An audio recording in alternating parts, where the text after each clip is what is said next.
Hi, everyone. Thanks so much for joining us here in the Treehouse.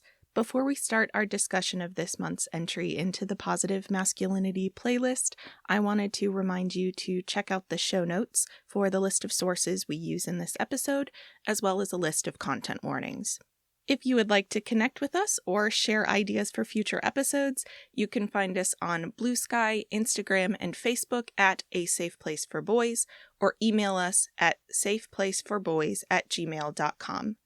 Thanks again for listening. Stay safe out there and enjoy the show.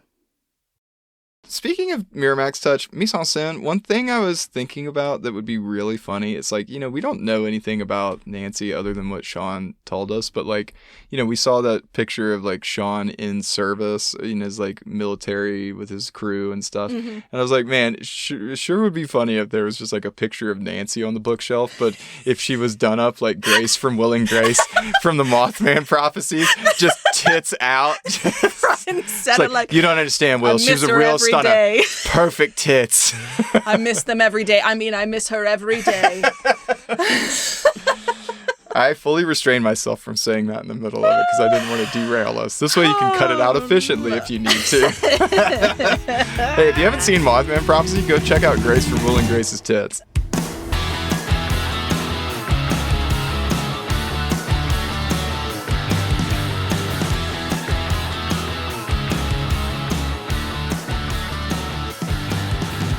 Welcome to A Safe Place for Boys, compassionate conversations about masculinity in media. I am your host, Kelcee Sykes. With me, as always, is my favorite orphan from the south side of Boston, Dr. Spencer Todd Bennington, Ph.D. How are you, Spencer? Sorry I'm late. I had to park the car in the yard. It was a real heater getting over here, but I scrapped it. I made it in. I need you to know that in the first line of my notes, I have the phrase pause for Boston accents. And I'm very glad that you didn't make me wait that long. No, not long at all. No, it is I, Spencer Todd Bennington, Ph.D., and not an orphan. I do, in fact, have 12 older brothers. Yep, name them. Name them right now. Mickey, Dickie, Ronnie, Terry, Mikey, Archie, Turbot, Sorbet, Spinner, and Brian, Leonard, Cheryl, and Brian. Cheryl. Oh, okay. It's androgynous. That's yeah. Get with the 21st century. Yeah. Why did you list off a full list of stereotypical Irish Catholic Boston names? Yes, the most stereotypical Irish Catholic name, Cheryl. Cheryl and Brian and Tommy and Timmy and Johnny and Jimmy? It's because I'm so excited this week we get to talk about the classic Irish Catholic boys Boston movie, Ted by Seth MacFarlane. Oh my God, no. No. If I ever say a nice thing about Ted by Seth MacFarlane on this podcast, it does mean that I have been kidnapped. No, it just means... you do need to call the FBI immediately. No, it means that you're probably talking about Mila Kunis. But we're not talking about Mila Kunis today. We're talking about Minnie Riperton. That's not her name. What's her name? No, Minnie Driver. Minnie Driver.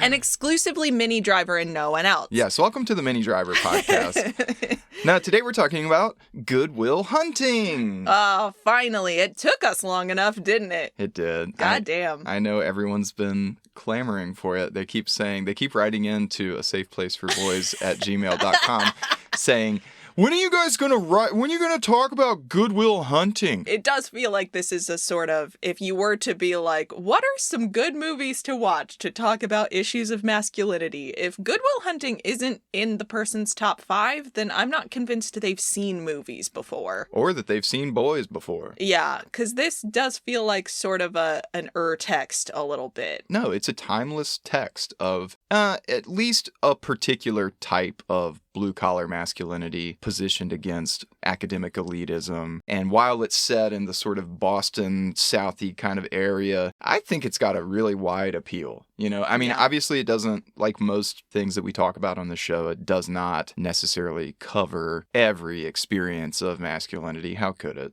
right? Well, sure. We contain multitudes. Yeah. Yeah, I don't think any movie should set out to try to cover that much ground in relation to anything. And I think the sort of specificity of this movie is one of its strengths. Matt and Ben can only write from their own experience, you know? Like, I don't think, as we saw in the last duel, that Matt Damon and Ben Affleck are the people we want really pushing themselves to imagine the world from other people's perspective, because then they write a movie about how women can't be trusted. Or that movie with Matt Damon fighting dragon humanoids on the other side of the Great Wall of China. Oh, God. I don't know. Did they write that one? I don't think so. I hope not. I think we should dive right in. This is the story of Mickey Ward and his older brother Dickie, who knocked down Sugar Ray. What? Is that not right? Stop talking about Marky Mark vehicles. I can't help it. There's only like 3 guys from Boston who've ever made anything of themselves, apparently. When I think Boston, I think Marky Mark. Head body. Head body. Oh, you got to take care of your brother Dickie. Sorry, if you don't know what we're talking about, you should watch The Fighter, because I don't know that we're going to talk about it on this podcast for reasons. There's some reasons. For reasons. but also, I love that movie. Yeah. The boys from Boston are all kind of having the same problems, it seems like. Seems that way. All right. So our story opens on the sort of kaleidoscoped face of Matt Damon. His personality is all fractured. He's all over the place. There's many images of him repeating this math. Fractals. Is it fractals? I don't know anything about math. That will become abundantly clear. But anyway, we see this sort of kaleidoscoped depiction of Matt Damon's face reading some math books like a giant nerd, even though he looks like every boy band member who's ever lived, just kind of smushed together. And he is in his shitty one-room hovel in the great city of Boston. And this is where I did put in pause for Boston accents, but I feel like we sort of covered that. Yeah. He does have a car. He does permanently parked in the yard. Because it's broken down. Yeah. It's probably not his. It's next to an old, window unit AC. Yeah. And a bunch of other garbage. Yeah. Tell me a little bit about the mise-en-scène in this opener. What are we looking at in our friend Will Hunting's house and yard? It is a bare 1-bedroom, 1-bathroom studio apartment with a light bulb. Well, sure, but he's clearly renting a room from, or he's just squatting in this. We really don't know. Yeah. He's got a light bulb, bare ass, hanging from the ceiling, and he's got stacks of books and a mattress on the ground. I mean, what more does a 20-year-old man need? In my experience, that's all any of them have got. He just doesn't have an Xbox because Xbox wasn't invented yet. That's fair. But yeah, I mean, and then the little yard is full of garbage. And there seems to be a nice old broad across the street that he waves to, and that's about it. It wouldn't surprise me if this were just an abandoned building that he's living in. He's just posted up in. I'm not even joking about that. I don't know that he's renting. He certainly doesn't make a lot of money. He's got electricity because of aforementioned bare-ass light bulb. Yeah. But he certainly doesn't have money for new shirts, because there's over half the scenes he's in, he's just wearing t-shirts with holes all in them. Yeah. And he doesn't have a freaking coffee maker because Ben Affleck shows up with 2 Dunkachinos. Yep, every day. So up drives just an equally shitty blue car, and out walks Ben Affleck in the tracksuit to end all tracksuits, with his hair pushed back in the biggest pompadour you ever did see, carrying 2 Dunkachinos in one hand, because back in the 90s, the drinks were small enough that you could fit 2 of them in one Ben Affleck hand. Which is good, because then the other hand is free for a cigarette. Yep. Just constantly just with a cigarette. Yep. Lit cigarette in his hand, because once again, it was the 90s. So this is Chucky. This is Ben Affleck's character. He walks up and knocks on the door. Will comes out to join him. And then they drive into the city. I should specify, into the nice part of the city where the Massachusetts Institute of Technology lives. Here, enter graduate school math Professor Stellan Skarsgård playing Professor Gerald Lambeau. He is... I'll just have a Perrier.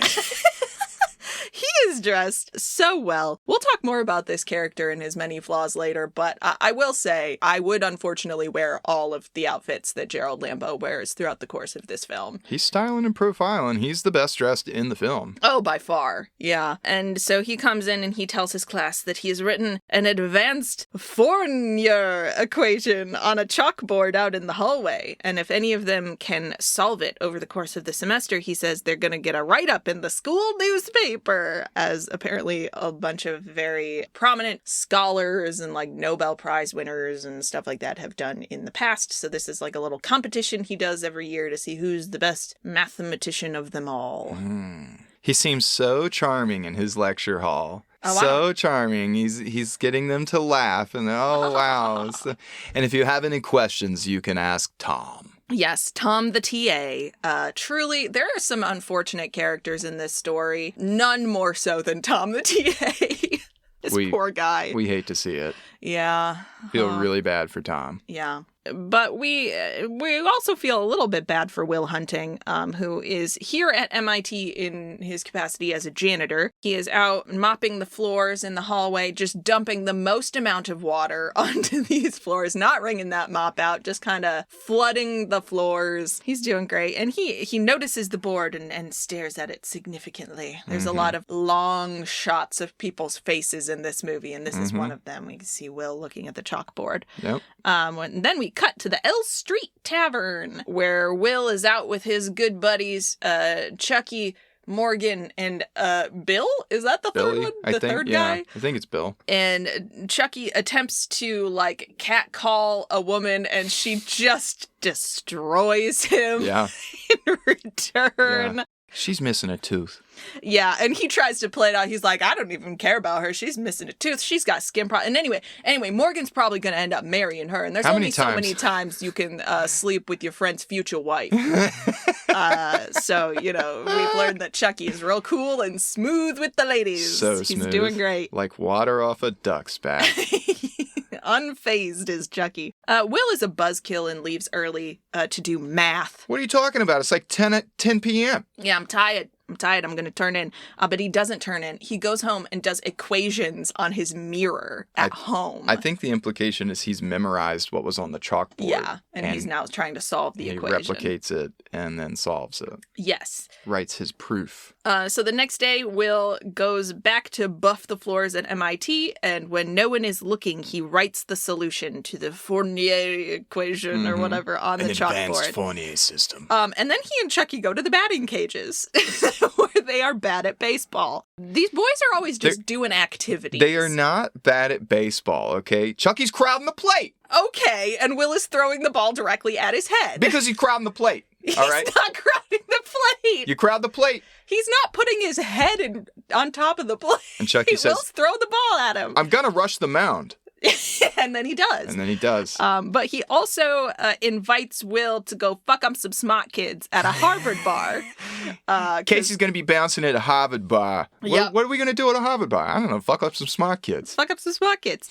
And then they start play fighting in the batting cages like boys do. There's so many like funny smash cuts in this movie from one extreme end of culture to the other. So we go from these two boys roughhousing at the batting cages to a barbershop quartet performing at the MIT 1972 alumni reunion, where Professor Lambeau is hanging out. And he is approached by a female student who comes up and is like, "Oh, Professor Lambeau, I have a question for you." And he's like, No, it's Saturday. Come have a drink with me tonight. And she's like, no, thank you.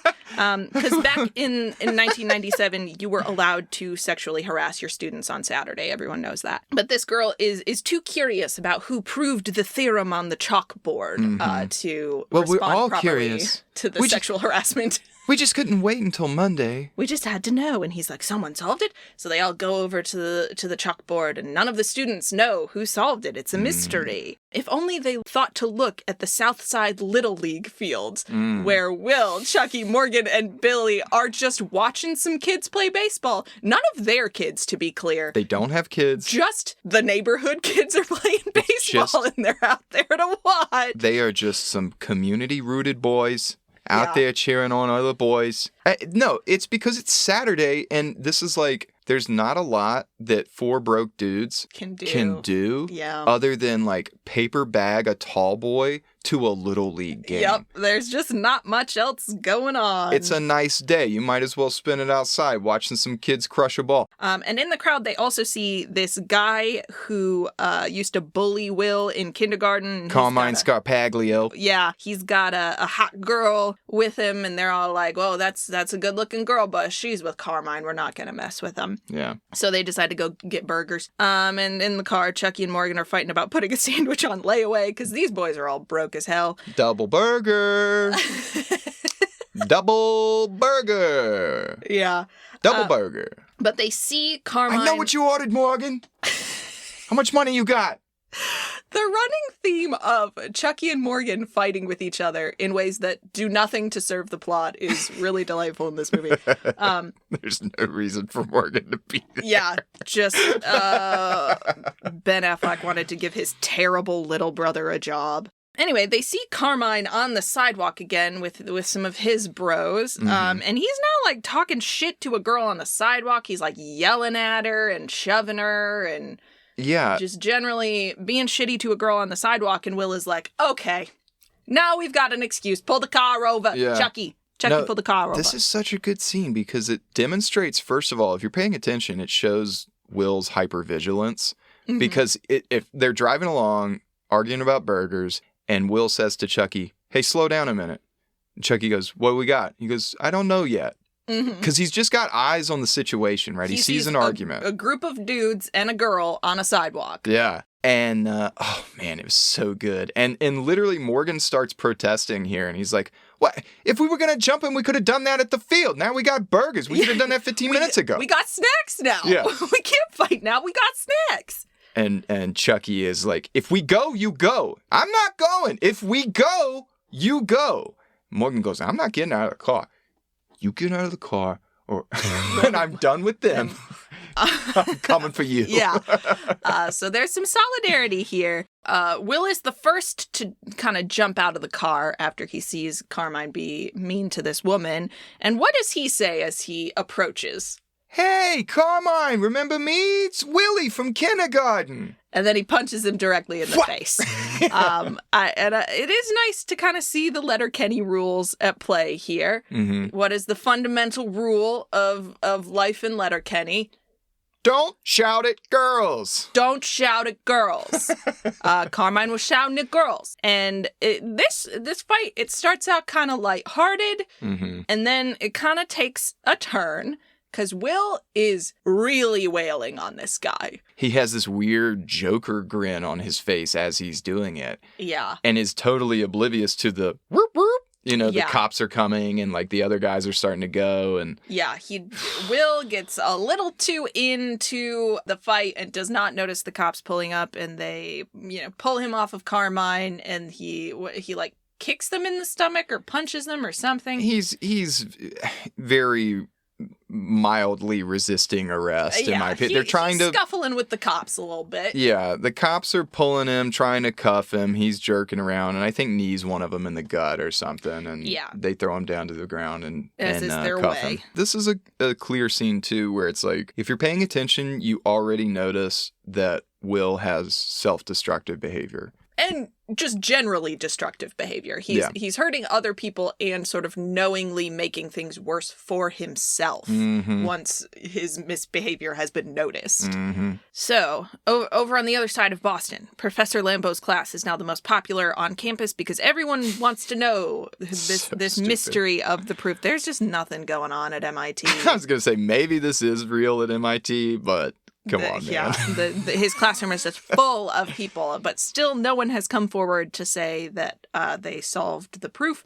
So now he has put a new problem, even harder than the last one, out on the board. This is sort of a trap for this math magician. They're hoping to catch them in the act. Will, who is now out waiting for his arraignment, while he's doing that, he's back at MIT cleaning the floors, and he's out there, he's drawing his little lines, he's solving this equation. And at first, Lambo sees him and assumes he's vandalizing the board, and like traces him through the hallway, like, hey, who are you? And he's just like, fuck you, man, and runs away. Yeah. But Tom, the TA, looks at the board and notices that he was, in fact, solving this one too. And their mystery math magician is a janitor. What? Well, not anymore, actually, because when Will goes out with his boys that night to go to the Hobbit bar, he tells them that he got fired. We will find out later that this is a lie, but he says that he has gotten fired from his job at MIT, and Chucky's like, oh, I'll get you a construction job. And Morgan is like, you told me you couldn't get me a job. And he's like, yeah, well, that was you who has asked me yesterday. Yeah. That's what I'm saying. And I couldn't. Yeah. So they go out to this Hobbit bar where there are no equations on the walls, which sort of disappoints Chucky a little bit. And in there, Chucky spots some Harvard hotties and goes to work his magic on them. So funny. Oh, Chucky.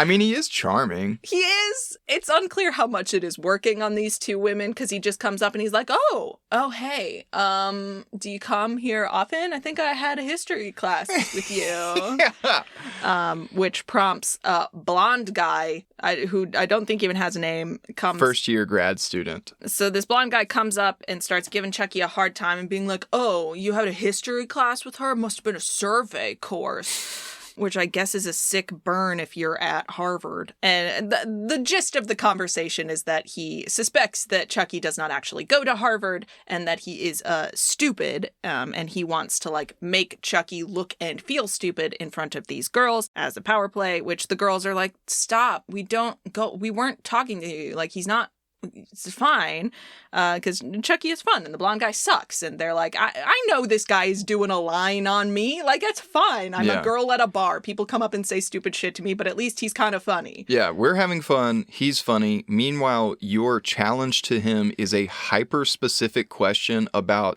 assessing the colony's capitalist industrialist structure in the 1700s. And it's like, who even has conversations like this? This is so clearly like a specific thing that you read, which is where Will comes in. It's just the most recent thing that you happened to read that was tangentially related to history. Imagine if Chucky actually had been like a Harvard grad student studying just a different era of history. He could have just been like, that's not actually my specialty. My specialty is this. And then like, what's the plan, blonde guy? Right. But anyway, Will has sort of clocked blonde guy and his motives right away. And Will is also something of a history scholar. Because not only can he quote the exact textbook that the blonde guy was pulling that information from, he can predict what text that guy will then read next and try to quote. And he can cite the page number. And he asks the blonde guy, were you going to plagiarize the whole thing for us? Or do you have some like original thoughts on this? Yeah. So it's he gives him a sort of real dressing down, and he ends the conversation by telling the guy that, you know, someday he's going to wake up and realize that he wasted $150,000 on an education he could have gotten for $1.50 in late charges at the public library. Attitude adjustment. Yeah. What does Chucky say in response to this? My boy's wicked smart. My boy is wicked smart. So the Boston boys go back to their side of the bar, and on her way out, the mini driver character, who is one of the girls, comes up to Will. He's talking to Morgan at the time, and Morgan steps away by saying, I swallowed a bug. I swallowed a bug. Which is a real good bro behavior. If a girl comes up to talk to your boy, pretend you swallowed a bug. That's what everyone knows. That's what you do. And she says that he is an idiot because she's been sitting on the other end of the bar for 45 minutes waiting for Will to come up and talk to her. And he didn't do it. And now she has to go home and now I'm tired study and I need to go home. To bed. But she does give him her phone number on a napkin. And Will so nearly fumbles this interaction. Like, Will is also pretty charming, but like, this is a place where we see his sort of genius getting in the way for the first time, where she's like, we could get coffee sometimes. And he's like, well, that's like an arbitrary thing to do. We could just go and eat caramels. And she's like, thankfully, he says it in reverse order. He's like, or we could just get together and eat a bunch of caramels. To which she has to be like, What? What are you talking about? So she's still weirded out, but also just kind of like, okay, I'm interested in whatever this is. Yeah, like, all right. Yeah. I guess. Whatever you want to do, man. Sure. He's got her phone number, and that's what matters. So on their way out of the bar, they see blonde guy and his buddies at like a restaurant next door or something. They're sitting in front of the window. And what does he do? Hey, you like apples? Yeah. I got a number. How you like them apples? Now we've really alarmed our neighbors, so that's good. They'll just think we were hanging up a picture of Ben Affleck and Matt Damon. I had to put a nail in the wall. And we were. But yes, so he gets to have his triumphant moment above this, classist shithead. And meanwhile, back at MIT, we're just cutting back and forth still. Smash cut. Smash cut. Smash cut. So Dr. Lambeau has figured out that this janitor has been solving his proofs. So he goes to the sort of building and grounds maintenance office looking for Will, whom he assumes is a student because he's a 20-year-old guy that he saw in the hallway at a college. And they're like, we don't have any students who work for us. Are you talking about Will? Because Will didn't show up for work that day, but here's his PO's number. And solidarity yet again, because a couple things that are interesting happen here. Tom is there. Oh my God. Tom is shadowing Tom is always there. Professor Lambeau because he's treated like a personal assistant. But when the maintenance and groundskeeper guys are looking to see who works in building 2, what Lambeau calls my building. He works in my building. Which one is your building? Yeah, I don't know which building you work in. As if you literally own the place. You know, they're looking up to see who's on. But before they give him a name, they say, look, if you've got any formal complaint, like if something was stolen, you got to let us know. Because they're trying to suss out whether or not they have to give up a person to get them clearly in trouble. Because why would this like posh mathematician be in their office, air quotes? And like somewhere in there, Tom goes, this is Professor Lambeau. And the guy talking is like, yeah, well, next to me is Professor Hayes. Yeah. He just like points to another janitor. Yeah, like I don't care. I don't know who this just goes back to my theory that academics at a certain level all kind of think that they're celebrities. Yeah. Like, don't you know who I am? Like, it's true. No, I don't follow math news. And it's funny because like we do find out that Lambeau is the winner of a Fields Medal, which is, according to the movie, like a Nobel Prize, except only given out every 4 years and for math. And so it's like, yeah, okay, you are special in a highly niche area of expertise that real ass people have no idea about. Like, you know, and that comes up later. But still, I do love this scene because they're not gonna, these guys aren't gonna give up Will when they think Lambeau is there to get him in trouble. And so he has to assure them, like, no, it's nothing like that. I'll just have a Perrier. Yeah. So they give him the number for Will's parole officer because the parole officer is the one who got him the job at MIT. And presumably Lambeau calls that person and they're like, well, he's in court again. Yeah. So you can go and see him there. Right. So he shows up at Will's arraignment where Will is arguing in his own defense because he, of course, knows all of the case law that exists in the world, apparently. Well, as cited in the 1796 precedent of Book of V United States. Yeah. Yeah. The judge starts talking to him and reveals that Will has this long rap sheet full of assault and grand theft auto and, you know, theft and impersonating an officer and all of that stuff. And all of those previous charges have been overturned by Will's own self-defense efforts. And I do kind of think it maybe is just because, like, he's so annoying that they're like, God, just get out of here. Yeah. Just get out. Like, I don't want to hear you list off every, like, legal case going back to the 1400s or whatever. Like, get out of here. But this time, since he hit a cop. But this time you hit a cop. Another judge might care, but you hit a cop. Yep. So he's going in. The judge sets his bail at $50,000, which means Will is gonna have to go to court. And he uses his phone call to call Skylar. So funny. And ask her out on a date that week. He's optimistic. Yeah. He's like, nah, I'm not gonna be in jail for a long time. We're going on a date, Skylar. Weird question. You don't happen to be pre-law. She is not. So here we get to see the first piece of evidence of Professor Lambeau's power. He apparently managed to get a meeting with the judge without telling Will that he was going to be like negotiating on his behalf, which seems very strange. But he managed to get the judge to agree to release Will under Lambo's supervision on the condition that Will meets with him regularly to do math things and that he seek therapy for his anger issues and so forth. And otherwise, he is going to have to serve time. Mm-hmm. So Will laughs and is like, I'll do the math, but I'm not going to therapy.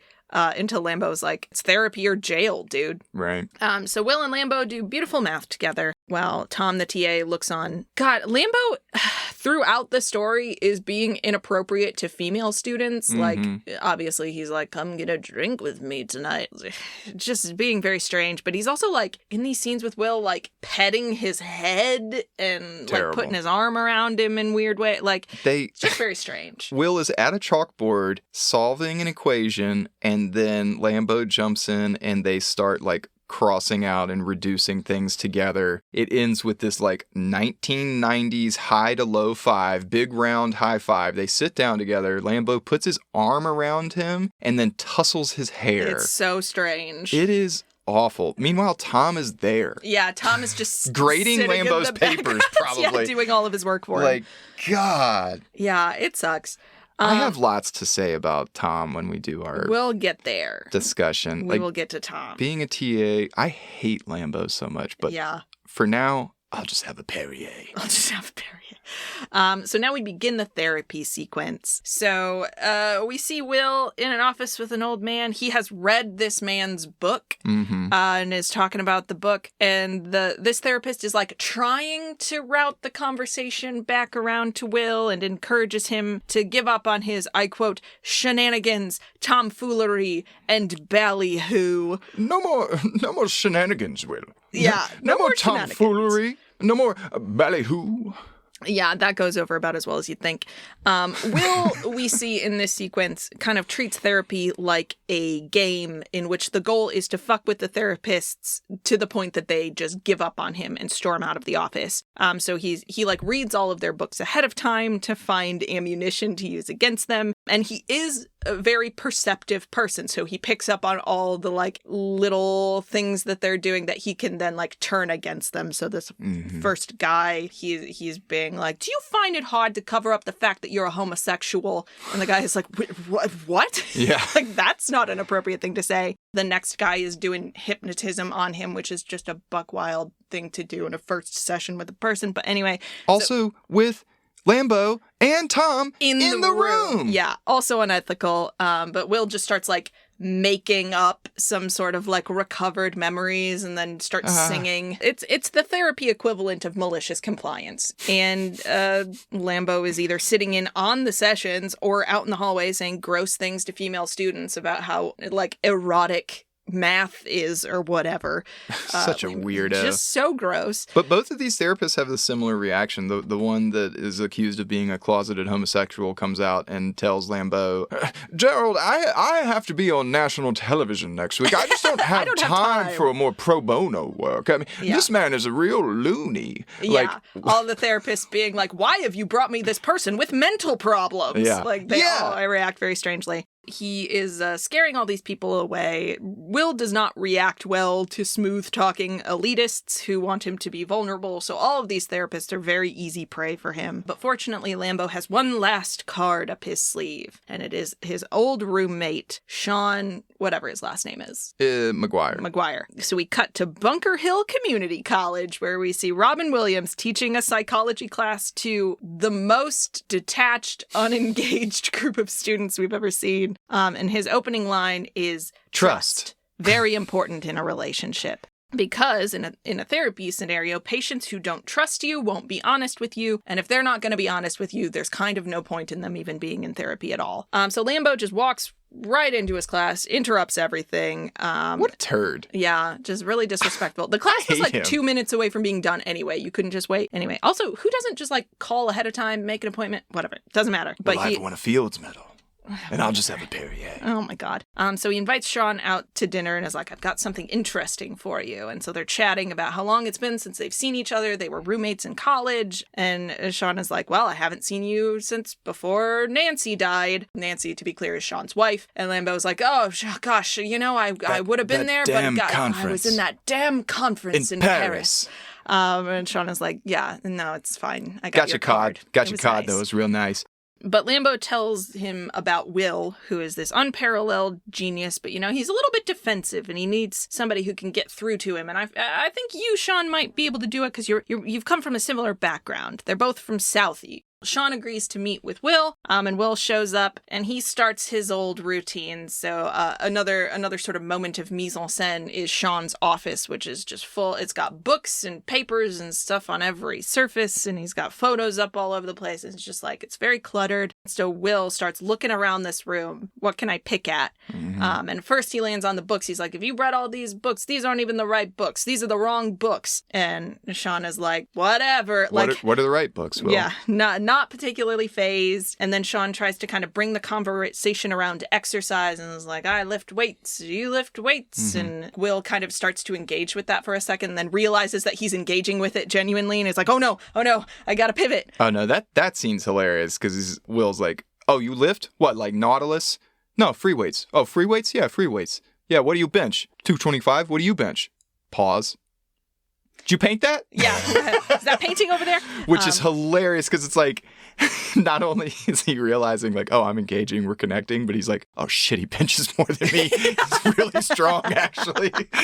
Yeah. 225's no joke. Yeah. So Will realizes that's not going to be a route that he can use to like best Sean. So he pivots to something else, sees his painting of a boat on his wall, and starts doing the most intense fake psychoanalysis ever, saying like, oh, you painted this. This is evidence that you're a nut job and you're looking for any port in a storm. And I think you became a psychologist out of some like desperate attempt to save yourself from your own internal turmoil. And Sean is like, yeah, the bitch of it is it's a paint by number. Was it color by numbers? Yeah. So he's deflecting everything that Will is doing in good humor until Will says, maybe you married the wrong woman. Yeah. And that is Sean's trigger. And now that Will has found Sean's trigger, he's going to pull it. And he knows it's a trigger because he goes, careful there, Chief. Yeah. Like, watch yourself. Watch yourself. He's like, I don't think I will watch myself. Thank you very much. Right. And unlike the other psychologist, Sean does not just storm out of the room in a huff. What does he do instead? Oh, my God. Will presses. He turns around and he says, maybe that's it. Maybe you married the wrong woman. What happened, Sean? Did she leave you? Start banging another guy? And then before he can even get that out, we see this cinematography is hilarious to me. Partial background shot. We see Robin Williams take his glasses off, fold them up, set them down on the table before he rushes Will, pushes him up against the wall with his hand on Will's throat and says, you ever disrespect my wife again and I will end you. Yeah. You hear me? I will end you. Yeah. No one disrespects Nancy. I was like, holy shit. You don't yell at girls. Don't yell at girls. Don't yell about girls. And also, unlike other therapists, Sean does not give up easily because, Will is like, hey, time's up, and walks out of the office thinking like, that's it. I burned through another one. Yeah. And Sean has this look on his face like, oh, no, I have just done something very bad. And Lambeau comes in and is like, hey, you tried. Thanks for giving it a shot. If you don't want to see him again, that's fine. And what does Sean say? Thursday, 4 p.m. Make sure the kid is here. So he is interested in Will, despite everything. I mean, he's certainly rocked, but the more we learn about Sean, the more we understand that there is something that he recognizes that he needs to work on as a person, as well as a way that he could possibly help a person like Will, who... everyone else is so willing to write off. Yeah, because the thing is, Sean is legitimately unhappy, and it is to do with his wife, and not because she was wrong for him, but because she is gone. That was like the tether connecting him to the rest of humanity, apparently, and he is sort of adrift without her, to use the boat metaphor. And it is relatively fresh. We find out she's died only 2 years ago. Yeah. After a long illness. And it's like, whew, yeah. That is rough. I like that they make the choice. Robin Williams wears the wedding ring the whole time. Mm-hmm. And so, like, that's the kind of thing that your hyper-specific, eagle-eyed, Will would be looking out for. That plus painting, like, he knew something, right? He could pick it. Is the next scene where we see Sean's house? Yeah, I mean, he's just sitting by himself in his quiet house, and he's got a sink full of empty liquor bottles and not doing well, Sean. Nah, just not sitting at the table, drinking some whiskey, staring, thinking about Will. Will's not thinking about him, though. Will's on a date with Skylar at the dollar store or something. Hell yeah. Where they're like trying on silly sunglasses, and she is explaining how expensive her brain will be once she becomes a doctor. And Will's like, wow, I mean, I guess your parents must have been happy to pay for all of your expensive education. And she's like, well, no, I inherited the money. Mm-hmm. And paid she sort of leaves it at that. But she does tell him she is already at this point, she's in her last year at Harvard, and she is already planning to go to Stanford in California after graduation. But it's okay. She's got some time to experiment on Will for her anatomy class first. And Will very romantically throws a bunch of caramel on the ground, and then they go eat burgers and make out at the burger restaurant. It's very cute. You know, it's cute. I like a low-budget date. It's a really cute date. You develop a lot of love for Skylar in these scenes. She's funny. She's convivial. She is, like, clearly interested in Will, and in this burger scene, she's, like, not too afraid to violate stereotypical norms of femininity. You know, she's like, no, I'm just going to be my quirky self, and, like, I know you've been hoping to get a first kiss, which is her saying, like, I'd like to kiss you too, probably. Yeah. And, like, wouldn't it be funny if we did it while we were chewing these, like literally in the middle burgers? Of eating burgers? That is kind of gross. It's gross, but it's also really funny because then her line is like, I think I got some of your pickle. Gross. Oh, God. I love it. I think that's some, like, realistic, cute shit. Yeah. I don't know. They're having a nice time. They are. And it is interesting that she is being sort of gross and strange, Mm-hmm. because that's, like, a type of vulnerability, especially for a woman who is taught to be very, like, well-behaved, especially on dates, because, like, God forbid a man see you do something slightly gross and try to murder you for it or whatever. And she's just sort of, like, chewing a hamburger with her mouth up and being like, you want to kiss me? Yeah. It's funny, too, because, like, this whole theme of classism runs throughout, and we'll talk more about it. But if you really look at the way Skylar is depicted, other than the fact that she has a British accent, what she's doing, we see her in a bar drinking beer. Mm-hmm. We see her chewing a burger with her mouth open and fucking around in a dollar store. We see her fitting right in with Will's friends, telling dirty jokes, like, not afraid to be crude. She's not afraid to be herself. And that's, like, the redeeming quality of, like, why she might be a good person for Will to interact with, because he is. Yeah, she is not a stereotypical posh, rich British woman. No. So back to therapy. Back to therapy. Will is required to go. It's Thursday at 4. It's Thursday at 4. So Sean takes him for a walk to look at some swans out at the park. What is this, a Taster's Choice moment between guys? Will's trying to be shitty again and deflect, and What, Sean, you got a fetish for these swans? Yeah. Is this something we need to address, Sean? Yeah, just the most, like, transparent, I don't want to talk about me, so I'm coming up with stupid things to say to you to try to get a reaction out of you. And Sean is like, you know what? I thought a lot about what you said to me and my painting, and it kept me up at night.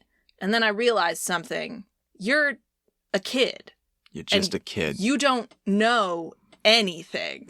And so I'm not affected by anything you say to me because you don't know anything. And so he starts listing out all of the things that Will has no experience with. He's like, you've never been outside of Boston. You read all these books, and so you have, like, a surface level knowledge about a lot of topics, but you don't know anything about, like, what it's like to see art firsthand. You don't know what the Sistine Chapel smells like. You don't know how it feels to look up at that ceiling. You don't know anything about women. You've gotten laid a few times, and you could probably tell me, like, which girls you think are hot or whatever, but, like, you don't know anything about love. You don't know anything about devotion. You don't know what it's like to be completely happy with another person. You don't, love anyone more than you love yourself. You don't know about war. You don't know about death. You don't know about loss. You've never been vulnerable with anyone on purpose. You don't know anything.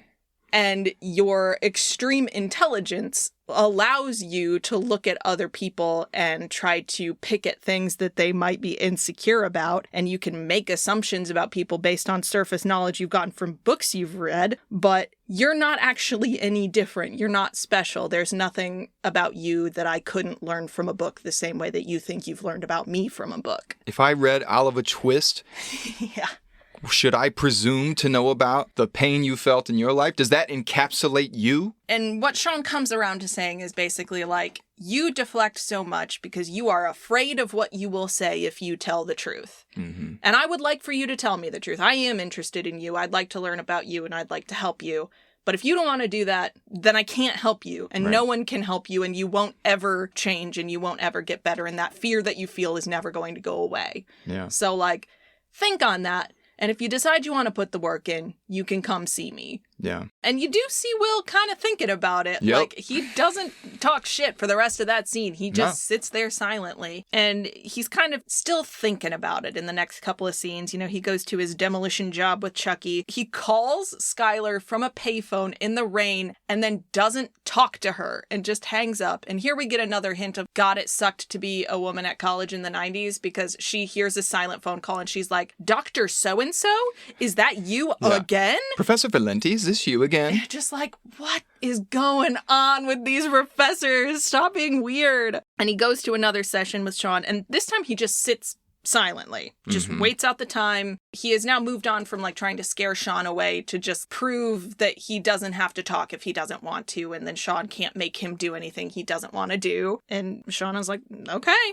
Yeah. That's fine. He's having a little bit more success in the math world. He's really putting these career mathematicians in their place, and he's sort of upstaging them, and poor Tom, the TA, then has to go in and be like, no, you're a very brilliant man, Professor, don't worry. He really does. He's like, everyone gets lucky once in a while. You're a brilliant man. Yeah. God, it sucks to be Tom. You know, he goes back for another session with Sean where he's again just sitting silently. Sean's sitting there whistling, and then starts falling asleep because he's like, well, whatever. You're not going to talk to me. It's nap time. And that seems to finally be what gets Will's attention. He's like, you're literally falling asleep. And so he tells a dirty joke, which I think he thinks is still going to be like a deflection technique. But Sean is like, you're talking. Yeah. I've got you. You're talking. Yeah. And so he kind of starts prompting him to talk about Skylar. And, you know, they only went out once because Will, the thing that he sort of latched on to from their previous Taster's Choice or whatever moment is Sean being like, you don't know anything about women. You don't know anything about love. Like, you don't know anything about relationships. And he's like, well, I do actually. I went on a date. Yeah, I've gotten recently, laid. I've gotten laid many. Big time. Big time.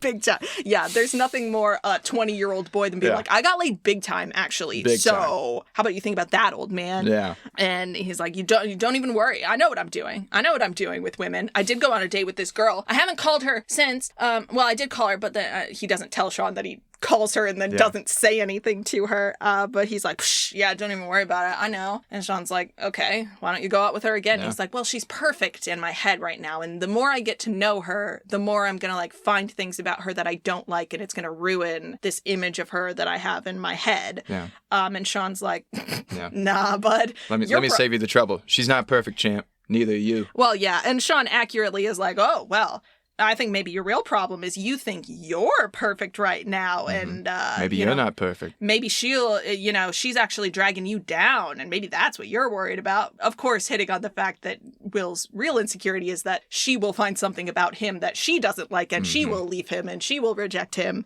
But I think that's a real super philosophy, Will. That way you can go through your whole life without ever really getting to know anyone at all. Yeah, you don't have to let anybody close, and that's great. Then comes the famous farting wife story. Yeah. The most famous bit of improv in the whole movie.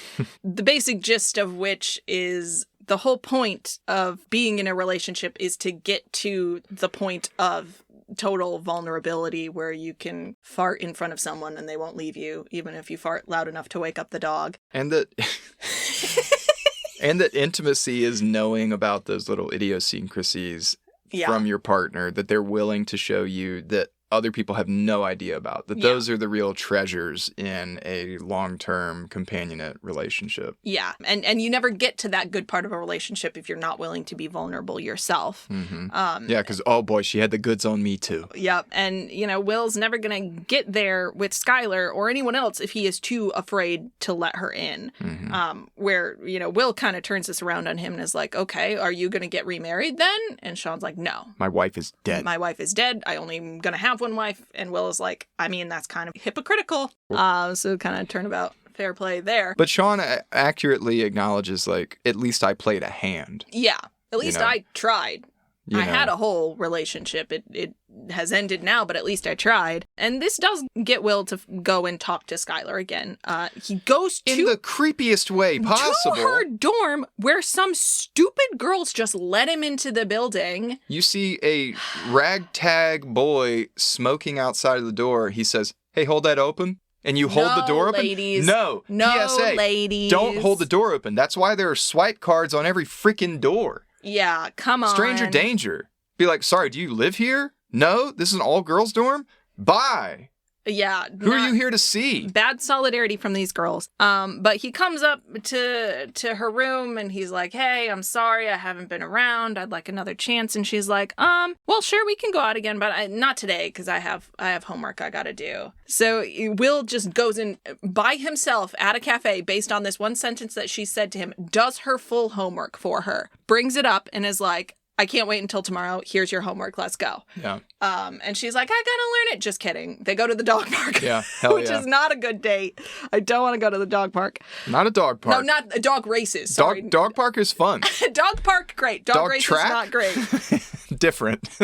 And so here they finally actually start getting to know each other a little bit. She asks him about growing up and he fully lies and is like, I don't know, pretty normal upbringing, me and my 12 brothers. Yeah. And she's like, sorry, you're what? And he's like, yeah, my 12 brothers that I have. Ricky, Ticky, Tabby, Tommy, Bonnie, Chevy, Sammy, Steelo. It's such a weird lie. It's such a weird lie. I can't get over how weird a lie that is. Like, on the one hand, I think maybe he's just sort of expecting that she is viewing him as a stereotype of, oh, Irish Catholic, probably got a big family, better fulfill that view of hers and name off 12 brothers that don't exist. Or there's some truth to it, which is like maybe these were people that he was like close to as foster siblings in his, checkered past as an orphan. We don't know, and we never get an answer to it. But what we do know is that he's full of shit one way or another. And she even tries to check because he lists off all these 12 names and she's like, one more time? Yeah. And he does it again. He does it in order, but we also know that he has perfect memory. Yeah. So he can just play and he can just lie, and he's really good at it. And Brian. Yeah.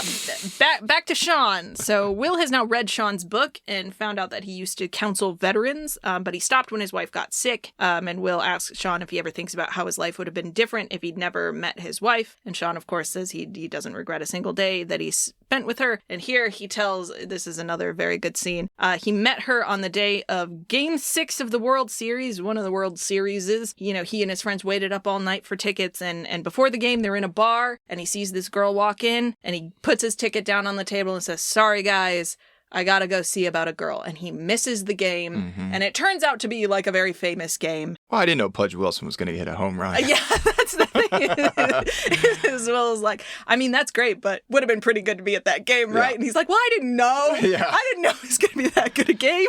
It's such a good setup, too, because he does the whole thing of, like, telling Will play by play how the game went and went to the 12th inning, bottom of, and then Pudge hits this amazing line drive down the third baseline, and then he's waving over like a madman. He's waving it over, and boom, hits off the foul post, goes out. The fans rush the field. He's pushing him out of the way. Get out of the way! Get out of the way! And Will said, did you rush the field? No, I wasn't there. I was in a bar. Having a drink with my future wife. Yeah. Your friends let you do that? Yeah.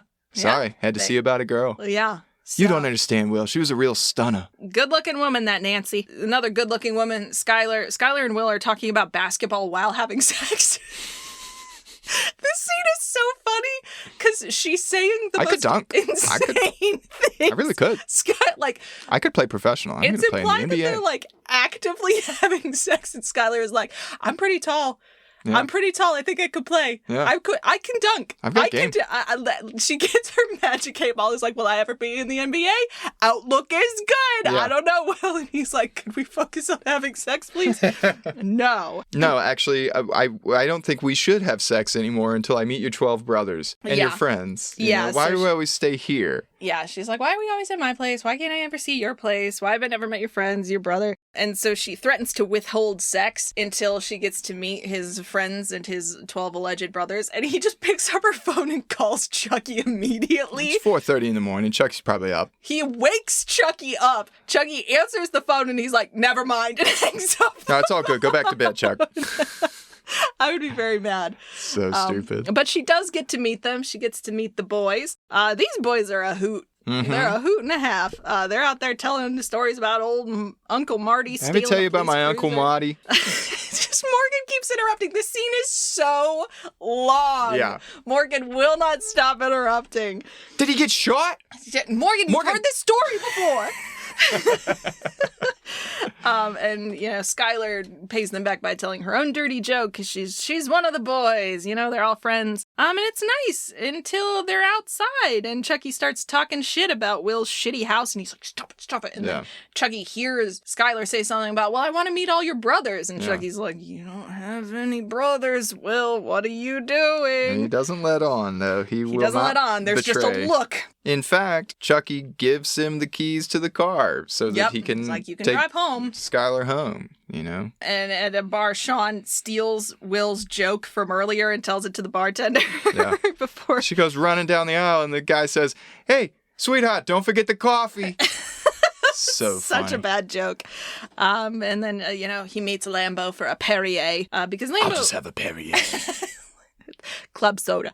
Lambo is worried about Will's future. So he's been getting a lot of these job offers, and he's trying to set up these meetings at, you know, these like think tanks and government agencies and all these people who have heard about Will and want him to come work for them. And Sean is like, I don't know that he is ready for a super high powered job like that. And Lambo's like, but he could be spectacular if he just needs some direction. Like, I'm putting so much effort into this kid. I want to see him like pay it off somehow. And you know, he's so exceptional, to which Sean is like, yeah, so is the Unabomber. If he's not in a place to do that kind of work yet, he's not in a place, and if he doesn't want to, then he shouldn't do it. Mm-hmm. Because you don't want to know what happens to an extremely unhappy genius. Right. They've already like raised the specter of Vincent van Gogh earlier, like bad things happen to geniuses who do not get the proper healthcare treatment. They kind of get into this fight about what Will should do. Should he take the time to figure it out? Should he go try to pursue any of these jobs? But in the background, Will is kind of making this choice for him because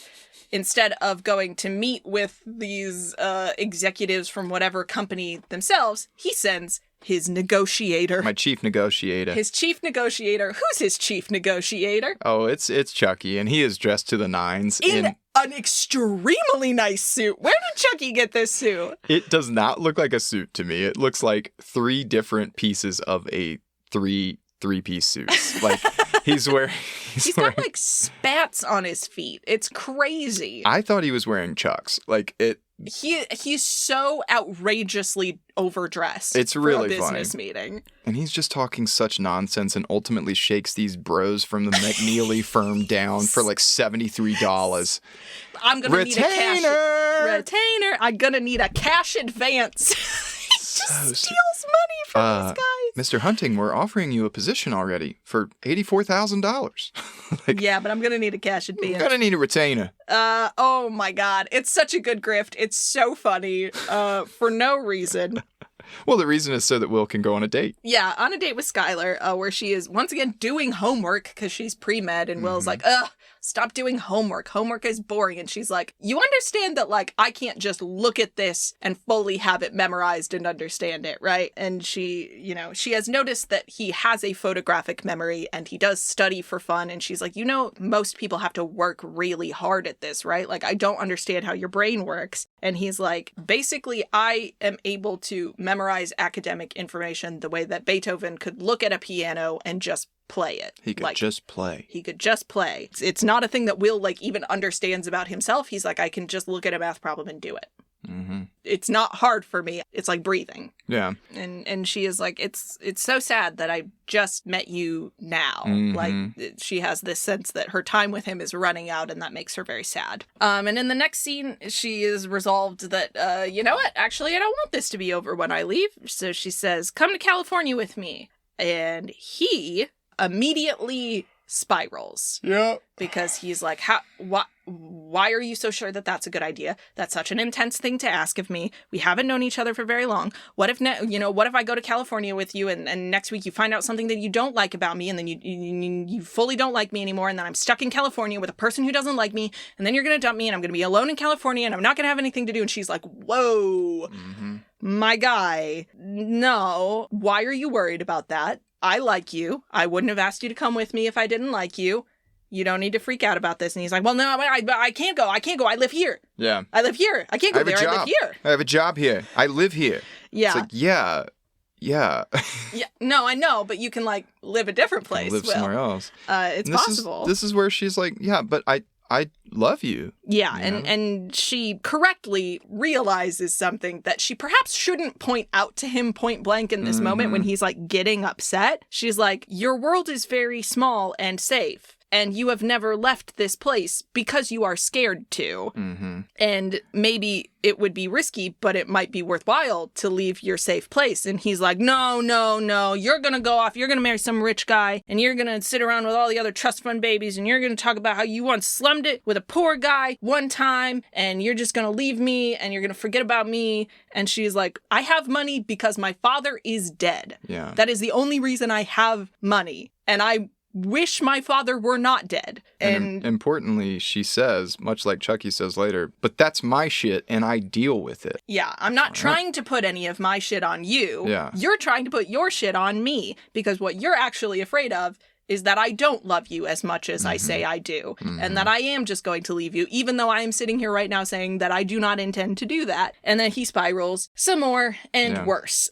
So he starts insisting that she doesn't want to know hard things about him, and to prove it, he starts screaming at her, shoving her against the wall, and then just yelling all of the bad things that have ever happened to him. Yeah. He's like, you don't want to know that my foster father used to abuse me. You don't want to know that he used to put his cigarettes out on me. You don't want to know that this is a stab wound that I have, and that's why I have a scar. And she didn't even know he was an orphan. That's where he starts. She's doing similar techniques that Sean does in therapy. The difference is the relationship. Sean is an older version of a tough guy from Southie who has earned the right to call Will out on his bullshit. And doesn't do it in these intense times of stress. He called Will scared in that Taster's Choice moment for boys. But Will was receptive and listening and understood, like, okay, yeah, all right, you're right, old man. But this woman who he has these complex feelings for is saying the same thing in a heated argument. And because he feels threatened, he raises the stakes. She says, you're afraid of being honest. And he says, no, you're afraid if I am honest, because you don't want me to be honest. And like, let me show you how afraid you would be if I were honest, physically, emotionally, and intellectually. You know, you don't want to know that I'm just an orphan. And she starts interrupting. I didn't know that. She starts crying and like. And even throughout that conversation, she's like, yes, I did want to know that. I do. I did want to know that. I wanted you to tell me the truth. I didn't want you to lie and say you had 12 brothers when you don't. All I have ever wanted from the start was for you to be honest with me. She specifically says, I want to hear you say that you don't love me. And so he says, I don't love you. Stone cold, too. Looks her right in the eyes and says, I don't love you. Yeah. Because this is awful. Because he can't. He can't. He like can't tell the truth. Is his like well, he cannot. And he can't. He is not in a place at this point in the story to accept the idea that a person could look at him and be like, I understand that you have a very painful past. Right. And I still would like to be with you. Because in his head, he is telling her this as a way to put the final nail in the coffin. He's going to be like, I was abused as a kid. Now she's done. He has made that assumption about her, even though she is saying, like, that is not going to make me leave. And then he sees that that's still not discouraging her. And so he's like, all right, you know what? I don't love you. That way we can be done and I can prove myself right. Right. And as cliche as it sounds, he's not at a place in the story where he can love someone because he doesn't know how to love himself. Because we haven't had the sort of iconic scene yet with Sean where he has been challenged to forgive himself and realize that he is lovable instead of to blame. And so, yeah, he doesn't have the capacity yet. Yeah. And it's really sad. Yeah, and this manifests really sad. in his next meeting with Lambeau. It starts with Tom being like, you should really appreciate everything Professor Lambeau does for you.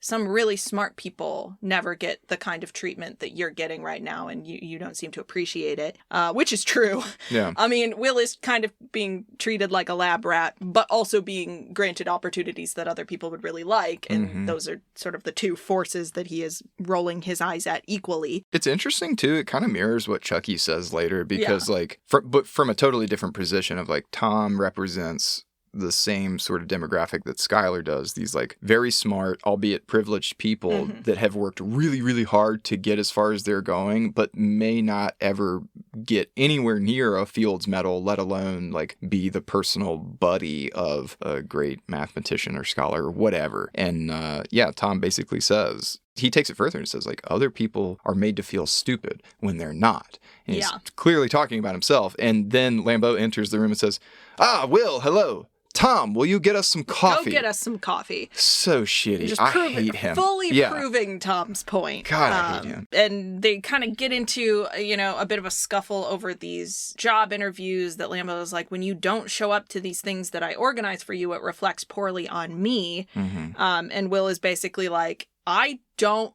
care about you. I'm sorry that I can do things that you can't do, and that is frustrating for you, but that's not my fault.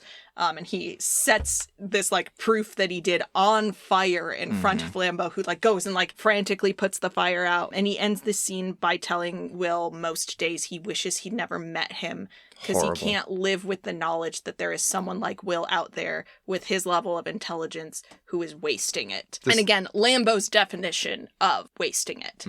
Not going into these very lucrative industry or government jobs. He could win awards. He could do something very, quote unquote, impressive with his intelligence. And instead, in his mind, Will is doing nothing. Right. But Will does go to a meeting with the NSA, not because he wants a job at the NSA, but because he wants to tell the NSA how horrible he thinks they are.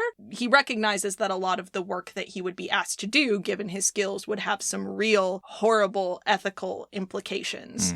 Let's say I'm really good at code breaking, and I break a code, and I go home and I feel real good about myself. And that gives up the coordinates of a small village and such, and then they bomb the shit out of it, and then they send the Marines in, and my buddy who's a Marine, because it's my buddy, he's enlisted, he's not one of your kids' friends, because blah, blah, blah. Then he gets shrapnel in his ass, then he comes back home, and he's having to walk to work because the gas prices are too high because of the oil and this and that, and he's going and he can't get a factory job. It's ridiculous. This monologue is insane. It's incredibly and it's so impressive. Funny. And then somewhere in there is clubbing a baby seal because the oil tankers come. It is amazing. The basic gist of his argument is the ramifications of doing work for the NSA are such that I would be better off clubbing a baby seal to death with my own hands and shooting my friend than allow you to do what you would do to, the world's governments and economies and environments as a result of the work that you do at the NSA. And this is one of the more clever cuts in the film because we see him start to give this monologue in the NSA office and then continue it without skipping a beat in Sean's office. Yeah. Presumably saying this 3-minute speech word for word again to Sean. And Sean's immediate reaction is like totally unexpected because he just sees right through it. He's essentially accusing Will of, okay, so you're just not willing to take a chance on anything because you keep thinking 10 steps ahead to inevitable failure. Yeah, he's like, you're catastrophizing and it's sabotaging you. Yeah. They get into this conversation about work because that's the sort of topic on their mind, and Will is saying, like, the blue-collar work has value. Laying bricks has value. Fixing cars, cleaning floors, all of those are honorable things to do. And Sean is like, yes, of course they are. You didn't take those jobs because of honor. You take those jobs because you are scared of taking risks. Yeah. You can work anywhere. You chose chose to work at MIT. You could clean floors anywhere. Your parole officer could have gotten you in anywhere. Why did you pick MIT, where you knew you would be around people doing complex mathematics? You solved equations in the middle of the night and then you lied about it. Did you do that for honor? Yeah. Or did you do that because you're afraid of embracing that part of yourself? What do you want to do? I want to go up to Yashua, get some sheep, be a shepherd.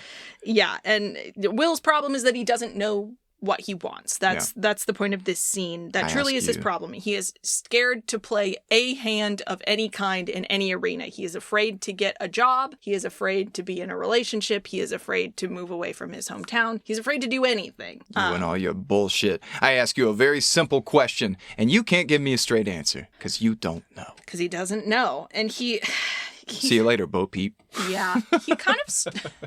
This is another part where I am not super impressed with Will. It points to his, problem figuring out what he wants, because he calls Skylar before she leaves, after being like, no, I don't love you, and I don't want to see you anymore. Calls her up again anyway, because he can't leave well enough alone, and just to be like, well, I've been taking these interviews, and she's like, that wasn't my problem. Yeah. I don't care that you don't have an impressive job. I don't care. Never cared about that. Take all the interviews you want. I don't care. What I wanted you to do is to tell me that you loved me and to trust me and to be in a relationship with me, and he's still too scared to do that, and so she leaves. But fortunately, Will's true soulmate steps in. Chucky finds out that Skylar has gone to California and is like, well, that sucks. That sucks, He didn't say anything about it. And he's like, he's asking Will about all these jobs that he's going to interview for. And Will is like, nah, whatever. I don't want any of these stupid jobs. I don't want to sit in a room and do long division for the rest of my life. That's stupid. I want to hang out here with you on the old block with the old guys. And we're going to have kids and they'll grow up in the same neighborhood we grew up in. And everything will stay the same forever. What does Chucky say he will do if Will is still here in the old neighborhood doing the same old shit in 20 years? Will, we've known each other for a long time, and I hope when I say this, you take no offense, but if you're here in 20 years, I'll kill you. Yeah.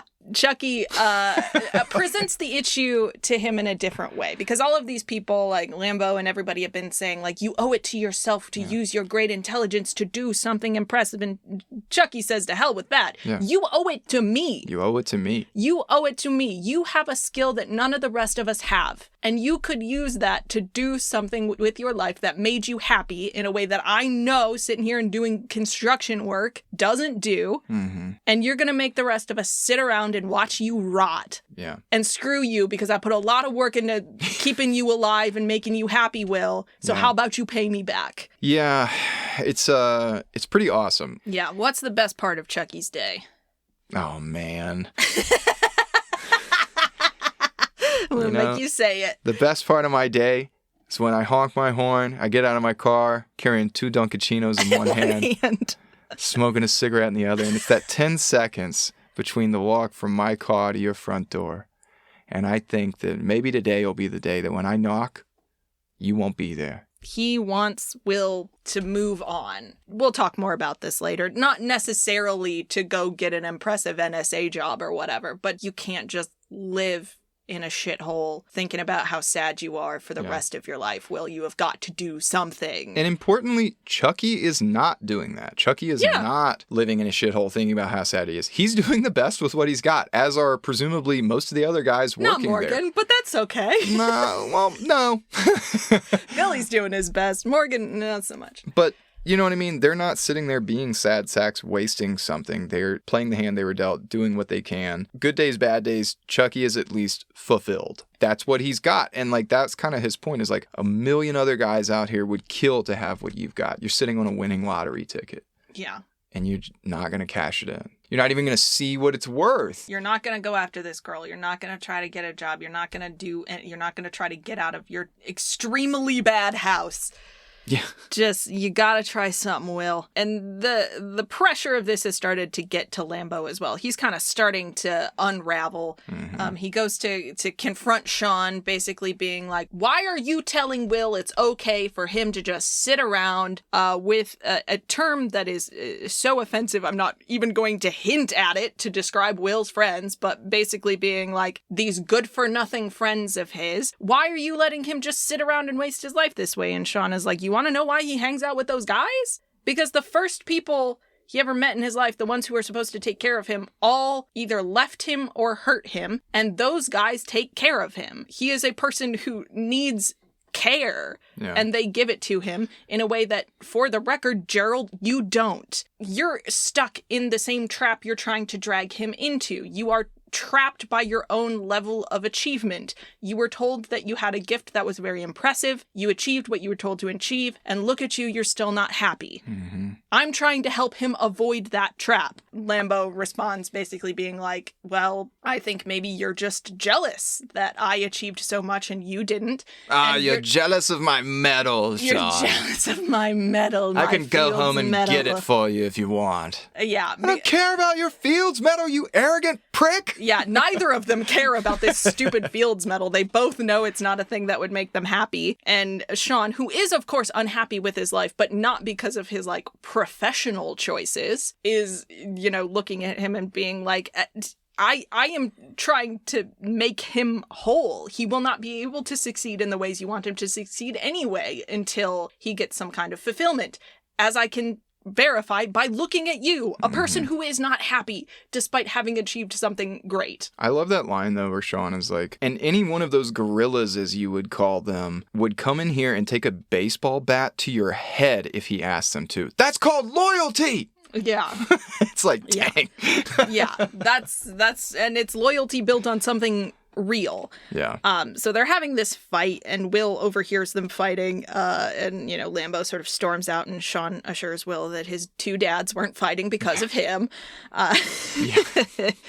And now we get the most famous scene in all of therapy cinema, because Sean has Will's file. It is the file that has the sort of evidence of all of Will's abuse. It's got all the photographs and everything. And so now Will knows that Sean knows, and he says, have you ever seen anything like that before? Sean is like, yeah, 20 years in counseling. I've seen some pretty awful things before. And Will is like, no. Yeah. I want to know if you got any experience with that. Yeah.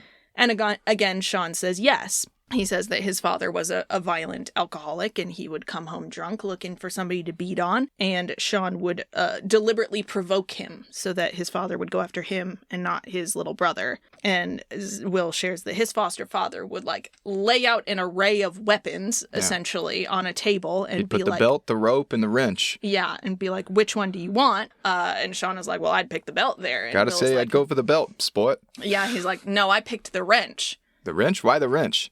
Because fuck him, that's why. Because fuck him, that's why. So good. And here, you know, he says the thing that Will has needed to hear this whole time and didn't know it, which is that none of that abuse is his fault. Yeah. Anything in this file, all of this,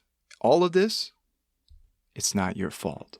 Over and over again. It's not your fault. And Will starts by saying, like, I know it's not my fault. He's like, no, you don't. Look at me. No, it's not your fault. It's not your fault. Edging closer and closer to him. And then he graduates from being like, I know, to being like, don't fuck with me, Sean. Don't fuck with me. Don't fuck with me. He shoves him away. Yeah. The physical posture change is really interesting, too, because, like, first couple of times you see Matt Damon looking down. I know. Right? And he's sort of slouched over, leaned against the wall. The closer Sean gets to him, the taller Matt Damon stands. He's like a cornered animal. Yeah, he's trying to like... He postures up, right? Yep. And then shoves him. But then they have their tender embrace. Yeah, so he finally breaks down, starts crying. Matt and Ben changed the lives of men everywhere. Probably, yeah. Because... once he sort of internalizes the idea that the worst thing someone ever did to him was not his fault, he can start to believe that he deserves good things. Mm-hmm. So, you know, he goes to a meeting with the people at whatever the company is, and he's like, you know what, actually, they seem like good guys. I think maybe I'll give it a shot. And, you know, he turns 21, so he's done with his therapy. And so they sort of finish up their session. And Sean, too, has kind of come to realize he needs to get back out into the world the same way he's encouraging Will to. So he's like, I'm going on my sabbatical. Here's my phone number. You know, leave a message with this person, and I'll always get back to you. He's going to such exotic locations as India, China, and Baltimore. So he's gonna go travel, do some writing, see about getting back into the world. I think that's what Nancy would have wanted. You know? I think so. And for his 21st birthday, Chucky and the boys give Will a car that they built themselves. Yeah. So he can drive to his new car, drive Fellas, to his new job. I don't know what to say. This is the ugliest car I've ever seen. It's a good car, though. It's a good car. It's a good car, Willie. It's a good car. They built it themselves. Rebuilt the They engine. even That's a let straight Morgan 6. It's an ugly car, but it runs, so ugly. So Lambo and Sean kind of apologize to each other, and Sean, he might even come to the reunion this time. Who knows? Maybe. And before I'll buy you a drink. Before he leaves on his trip, Will stops by his house and shoves a note into his mailbox. And we kind of cut back and forth between Sean packing up to leave on his trip and Chucky and the boys driving up to Will's house to pick him up. And they find that he is not there. Will's not there. Because as Sean finds out as he unfolds the note, he has gone to California. He's not taking the job after all. If Lambeau asks about me and my boss calls, just tell him sorry. I had to see about a girl. Roll credits. Roll Elliott Smith soundtrack. There's a girl. California citizen. So the sort of general history of this movie is pretty well known. It's kind of become Hollywood folklore at this point. So if you're the one person on earth who hasn't heard it, this script started off as an assignment for a theater class that Matt Damon took at Harvard University. Oh, shit.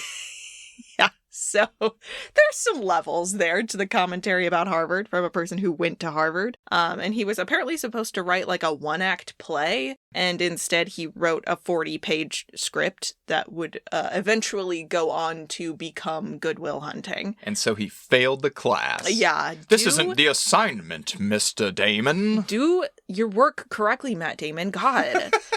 I just imagine somewhere there's a very bitter theater professor who's like, it wasn't a 1-act play. Yeah. I asked him to write a 1-act play. He didn't write a 1-act play. It was a beautiful movie. Not a 1-act play, though.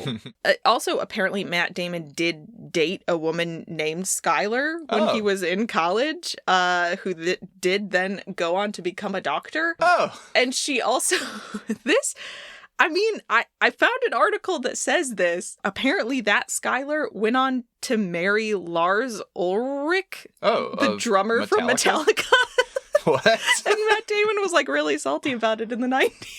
I mean, dude, that's wild. Yeah. Wow. Small world. Either he was salty because it's I guess it'd be weird. I don't know if I'd be happy. I mean, I guess I'd be salty if like I still had like a lingering thing for an ex and then they like married someone famous, but also the fact that it's Lars Ulrich. How often in your early fiction and creative writing days did you just, make not really characters out of real life people? And I need you to understand that when I was in high school, and I hope my dear friend Emily is okay with me talking about this.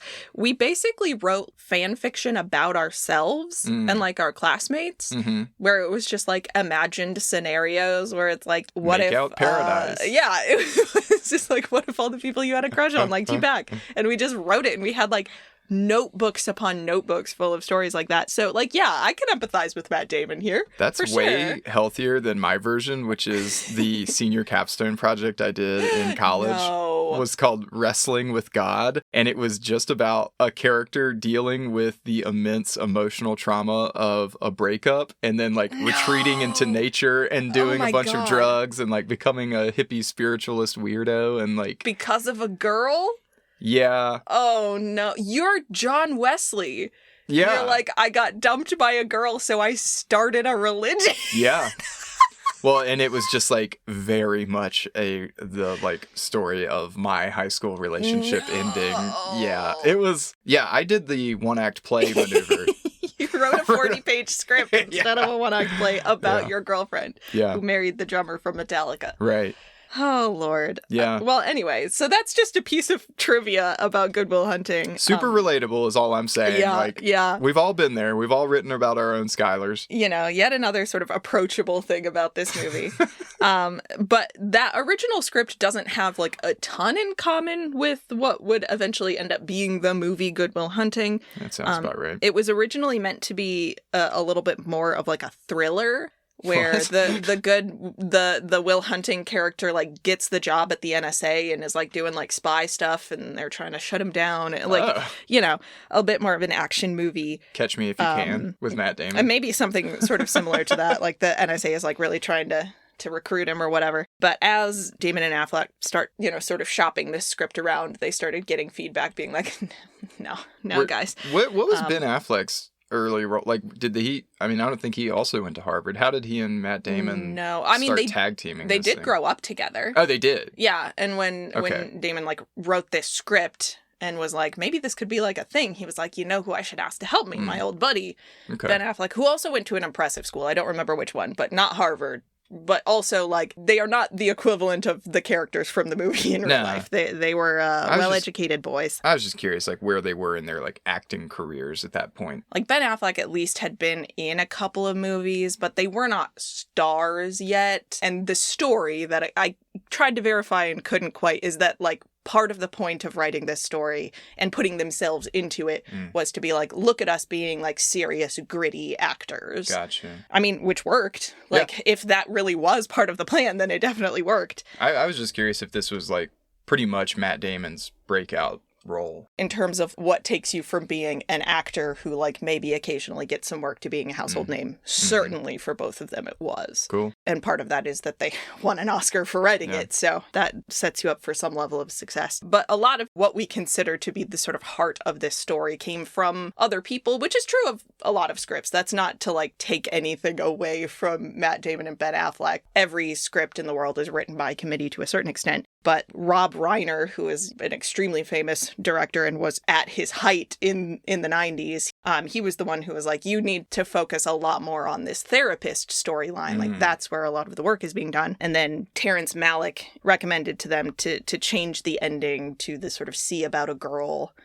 ending. I think in original drafts, like, they went off to California together, or, they fully broke up at the end or whatever. Given that this movie is fundamentally about recovering from trauma through the medium of therapy, does it surprise you that this movie got made in that climate, and that it resonated with audiences as much as it did? I think this is an interesting question, because I was thinking about this, and the first movie we talked about on this podcast was Jurassic Park, right? Wasn't that released in 97?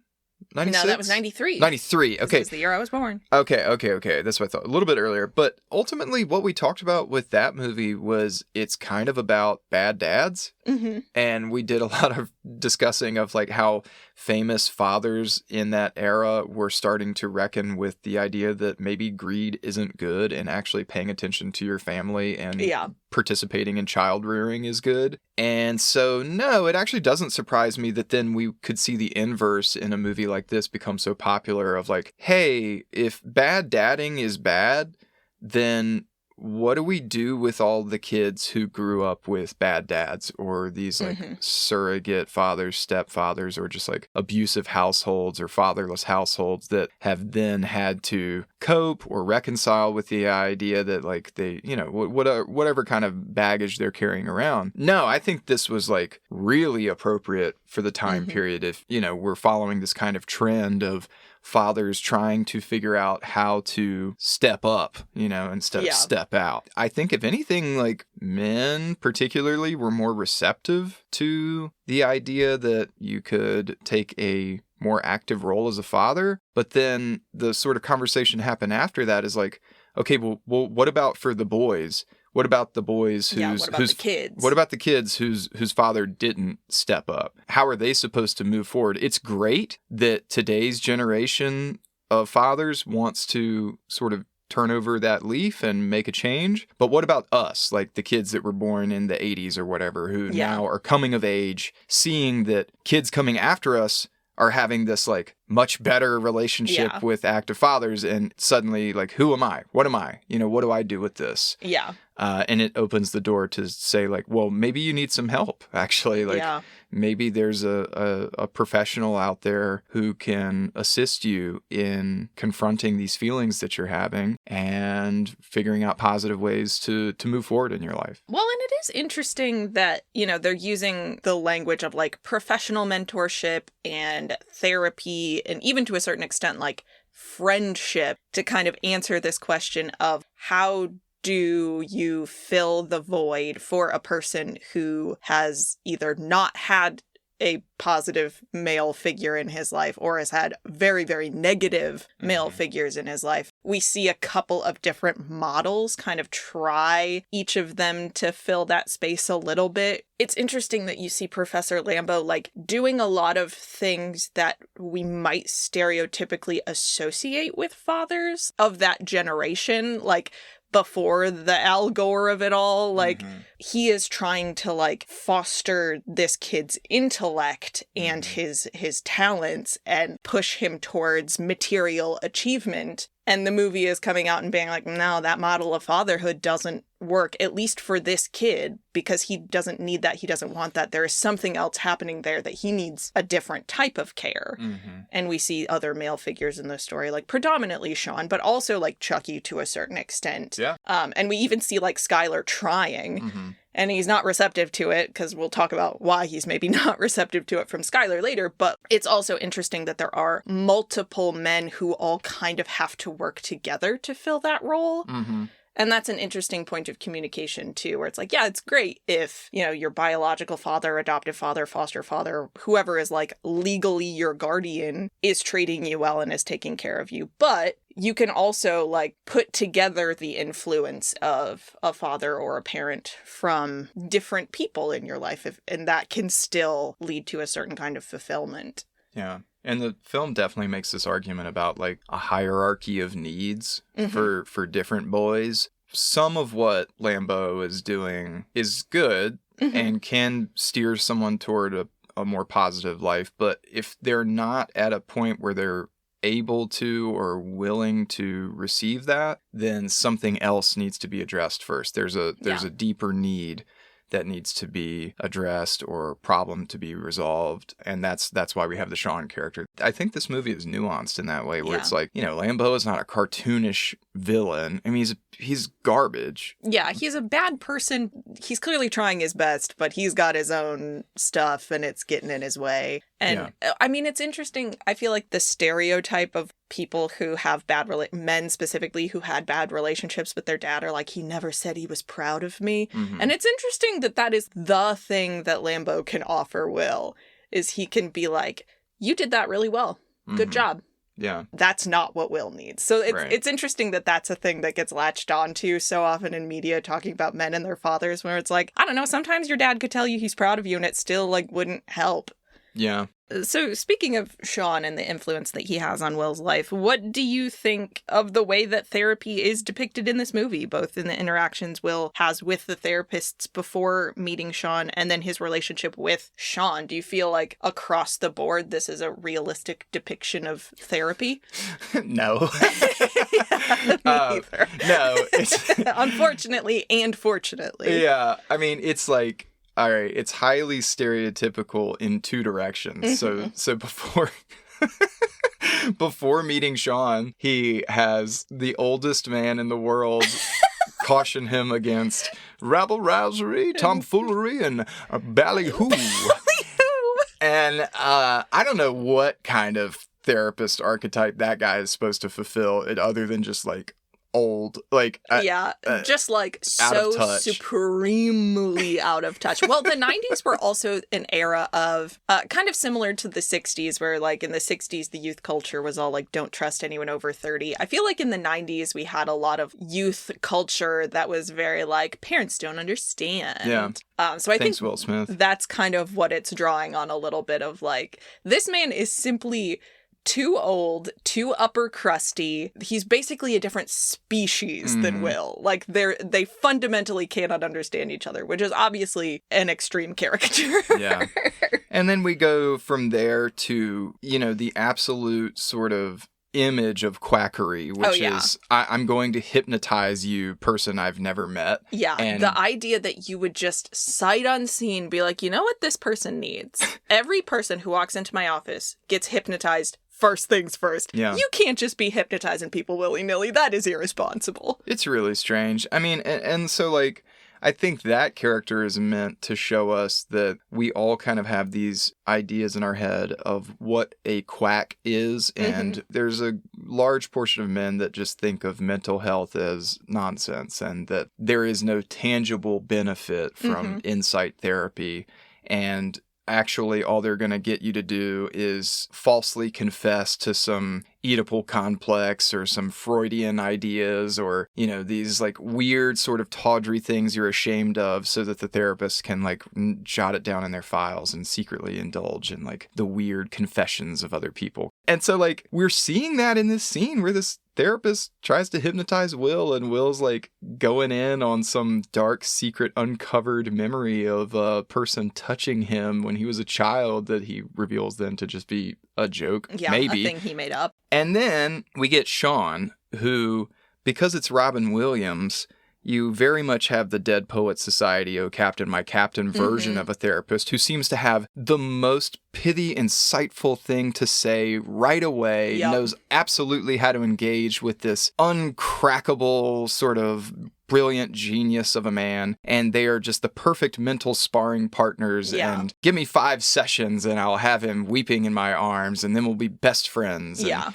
it's like, well, no. And also it kind of sets us up to think of Will by the end of the movie as quote unquote cured because of Sean. And like, I just want to pause there and say like going to therapy, first of all, doesn't mean that you have a mental illness. It doesn't mean that you're sick. It means that you need help, right? Therapy is help. And so like cured, I'm putting in scare quotes because there's not necessarily something wrong with Will.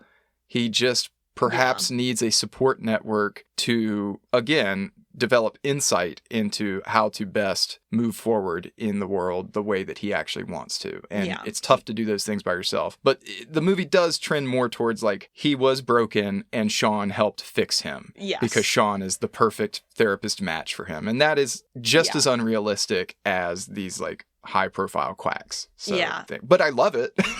I love it. It's you and I have talked about this off mic. This movie is working on the level of allegory, right? Like this is sort of a parable almost. This is not meant to be a completely realistic depiction because like Will Hunting is also not a real sort of person. No. Like he is an extreme caricature of like a savant level genius with just the most extreme version of the sort of behavioral problems that he has. And so he meets with an equally sort of unrealistic mentor figure because that is what the sort of level of the story demands. It's not meant to be totally realistic. It's the Dark Knight quote of what happens when an unstoppable force meets an immovable object. Yeah. I mean, very much so. I mean, well, yeah, and like Batman is also meant to be sort of an allegorical figure, right? Like these are archetypes that we put into media to help us talk about real problems. This is not a documentary about different therapeutic techniques. Right.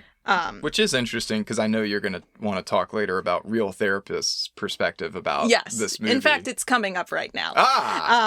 Almost as if planned. We don't have the same notes. I guessed, dear listener. No, we don't talk about these things ahead of time.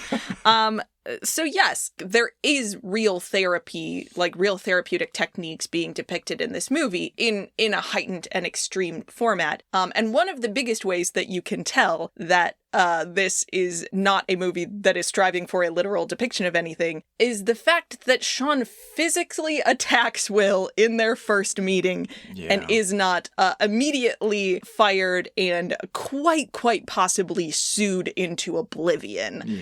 That is just rule number 1, friends. Your therapist cannot choke slam you for saying one, like, vaguely disrespectful thing about their wife. Well, you've obviously never been to Southie. Right. And it doesn't, like, there's no circumstance in which a therapist gets to put their hands on you in this way. That is the sort of glaring issue with the idea of this movie as a literal depiction of how therapy works. That is game over. You are done. And yet, the film gives us reasons based on these characters that we come to understand that we can sort of almost believe that Will would come back and not report Sean. Yeah. Almost. In the logic of the movie, yeah, it kind of makes sense. It's sort of a way of saying these two characters have something in common, right? Which is a thing that therapists can try to do when they're building a rapport, but you can't do it this way. You can't be like, I'm violent too, see? Yeah. Like, that's not acceptable. That being said, there is an actual therapeutic technique at work, especially in that first scene. There is a YouTube channel called Cinema Therapy where one of the hosts is a licensed therapist and offers kind of a therapeutic view of various movies. And when they were talking about Good Will Hunting on that channel, they pointed out that what Sean does basically right out of the gate, as soon as Will walks into his office, is a technique that is called joining. So this is when a therapist tries to, in order to like build that trust, which we know is important to Sean because it's the first thing he says, is they just try to match the patient's mannerisms as much as possible. So that means like physical posture, sitting kind of the way that they're sitting, the way that they talk. So trying to, if you hear them using slang, you start using slang. If you hear them using, sort of elevated speech, you try to match that elevated speech. This is a thing that those first two therapists were absolutely not doing. Yeah. Because Will Hunting does not use the word ballyhoo. And then you try to kind of find a thing that you can talk to them about that they understand. And that's why Shauna is like, hey, do you lift weights? Like that being a thing where he's like, okay, this is kind of a guy, a tough guy from South Boston, or at least a person who really wants me to think he's a tough guy. What's a thing that tough guys feel comfortable talking about? Lifting weights.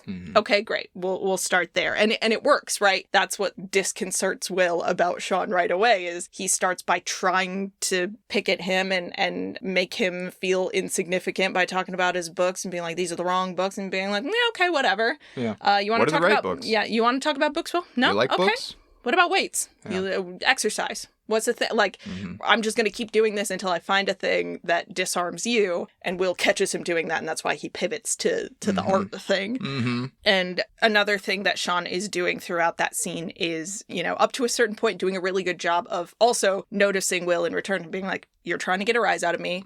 You're a very smart person, and you want to make me feel stupid because that's how you maintain control, and I'm just not going to let you do that. I'm going to be like, oh, you don't like my books? What would be the right books? Oh, you want to talk about art? Let's talk about art. You want to, try to fake psychoanalyze this one painting I have on my wall? Okay. Yeah, sure. Yeah, you're right. Let's get to work. Until you say, maybe you married the wrong woman. Yep.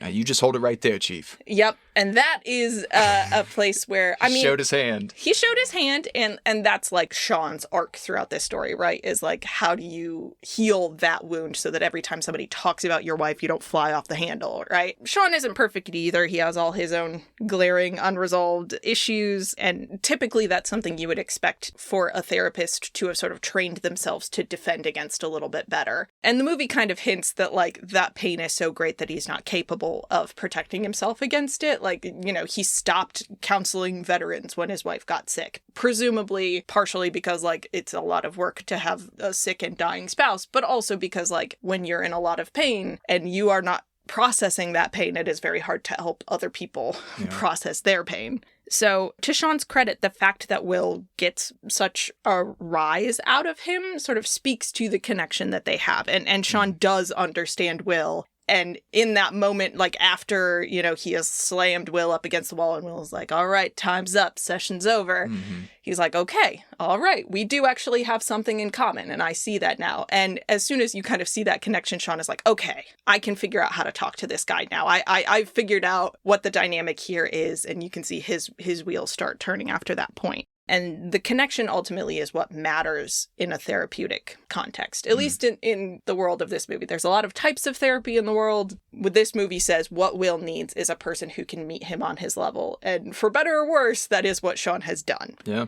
I'm interested in your interpretation of that scene. Why do you think they make a point in this movie of not just showing Sean, like, behaving sort of badly, like rising to this, bad behavior that Will is trying to put on him? Why do you think they made a point of showing a moment of physical violence in between these two? I think it's hugely important. Will knows and is looking for lines to cross. Like, he understands everyone has their boundaries, and that's exactly what he's doing. He's testing Sean. He's trying to figure out how to get this reaction out of him where he will do what all the rest of the therapists have done, which is to say, I don't have time for this, right? And to put themselves first in front of a patient, which is ultimately revealing that, I don't know, they're probably doing the wrong job. Like, like, why are they in therapy as a profession? But anyway, so we know what Will's doing. What Sean does first by saying, like, now hold it right there, Chief. Don't you say another word about my wife, or whatever he says. And then Will presses, right? He goes on because he thinks like this is his golden ticket. I mentioned it already, I think, but I love that in the background we see Robin Williams take off his glasses, slowly fold them, and set them on the desk before he just like charges Will, puts his hand on his throat, pins him up against the wall, and tells him what's what. You could imagine that scene without physical contact and just like Robin Williams like getting in his face and like putting a finger up. But I think what that would reinforce is that there is some class divide similar to the ballyhoo guy. Yeah. And Will, and when in actuality, what we see in Sean's character there is he is a person first.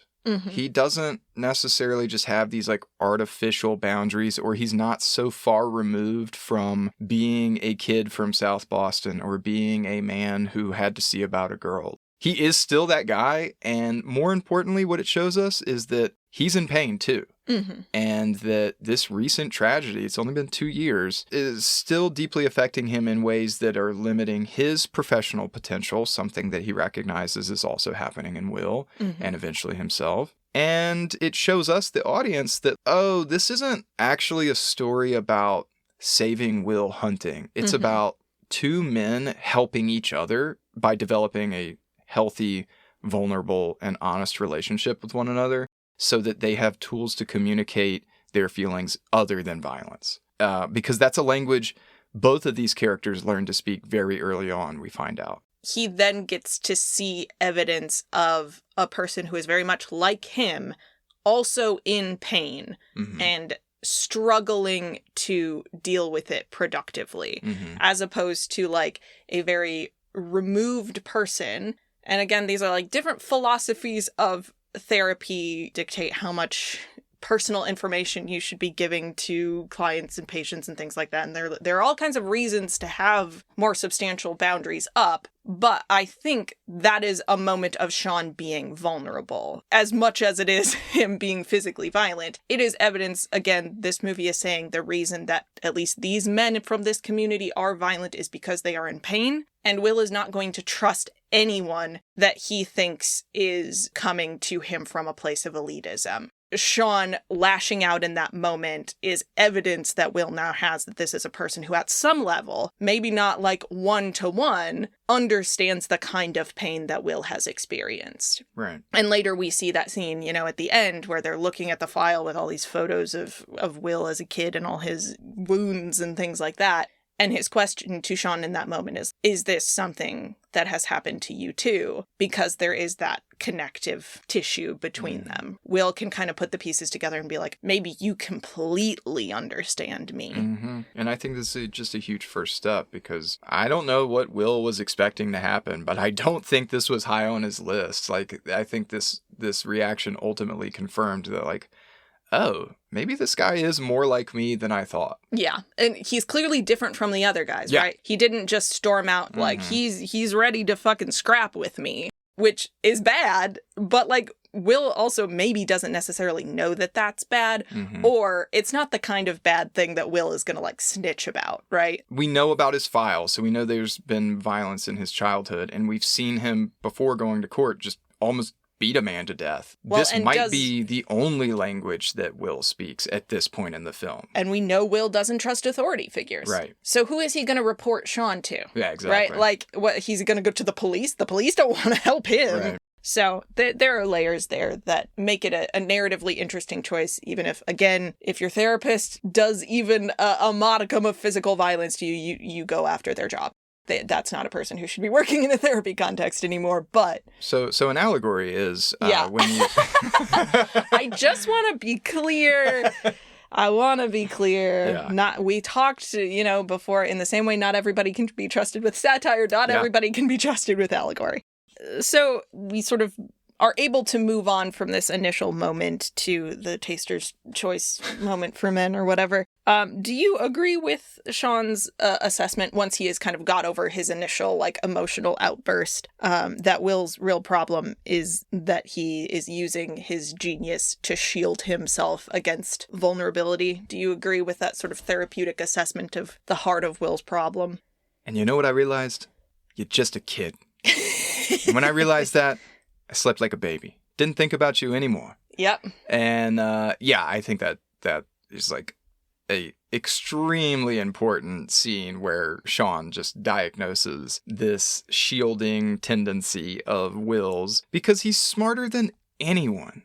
Yeah. There's no one on his level. There's no one. Well, to be clear, he is able to memorize information and various techniques better than anyone. That is what he is able to do. He is what the educational industrial complex labels as smart. He is smart according to every standardized testing mechanism that exists. Mm-hmm. He is smart in all of the ways that the capitalist legal system recognizes. The only thing he doesn't have is clout and ethos, and we see that tear at him in the courtroom scene because you hit a cop, and so it's worked for him in almost every scenario. We've seen it work in social situations in the bar. Obviously, he has a long history of it working for him with other judges. And it works against these therapists. It gets him out of doing things he doesn't want to do. And one thing he really doesn't want to do is be vulnerable with people. He doesn't want to be honest with people. He doesn't want people to see all the sort of darkness and unresolved tension that exists inside of him because he's afraid. Mm-hmm. He's afraid.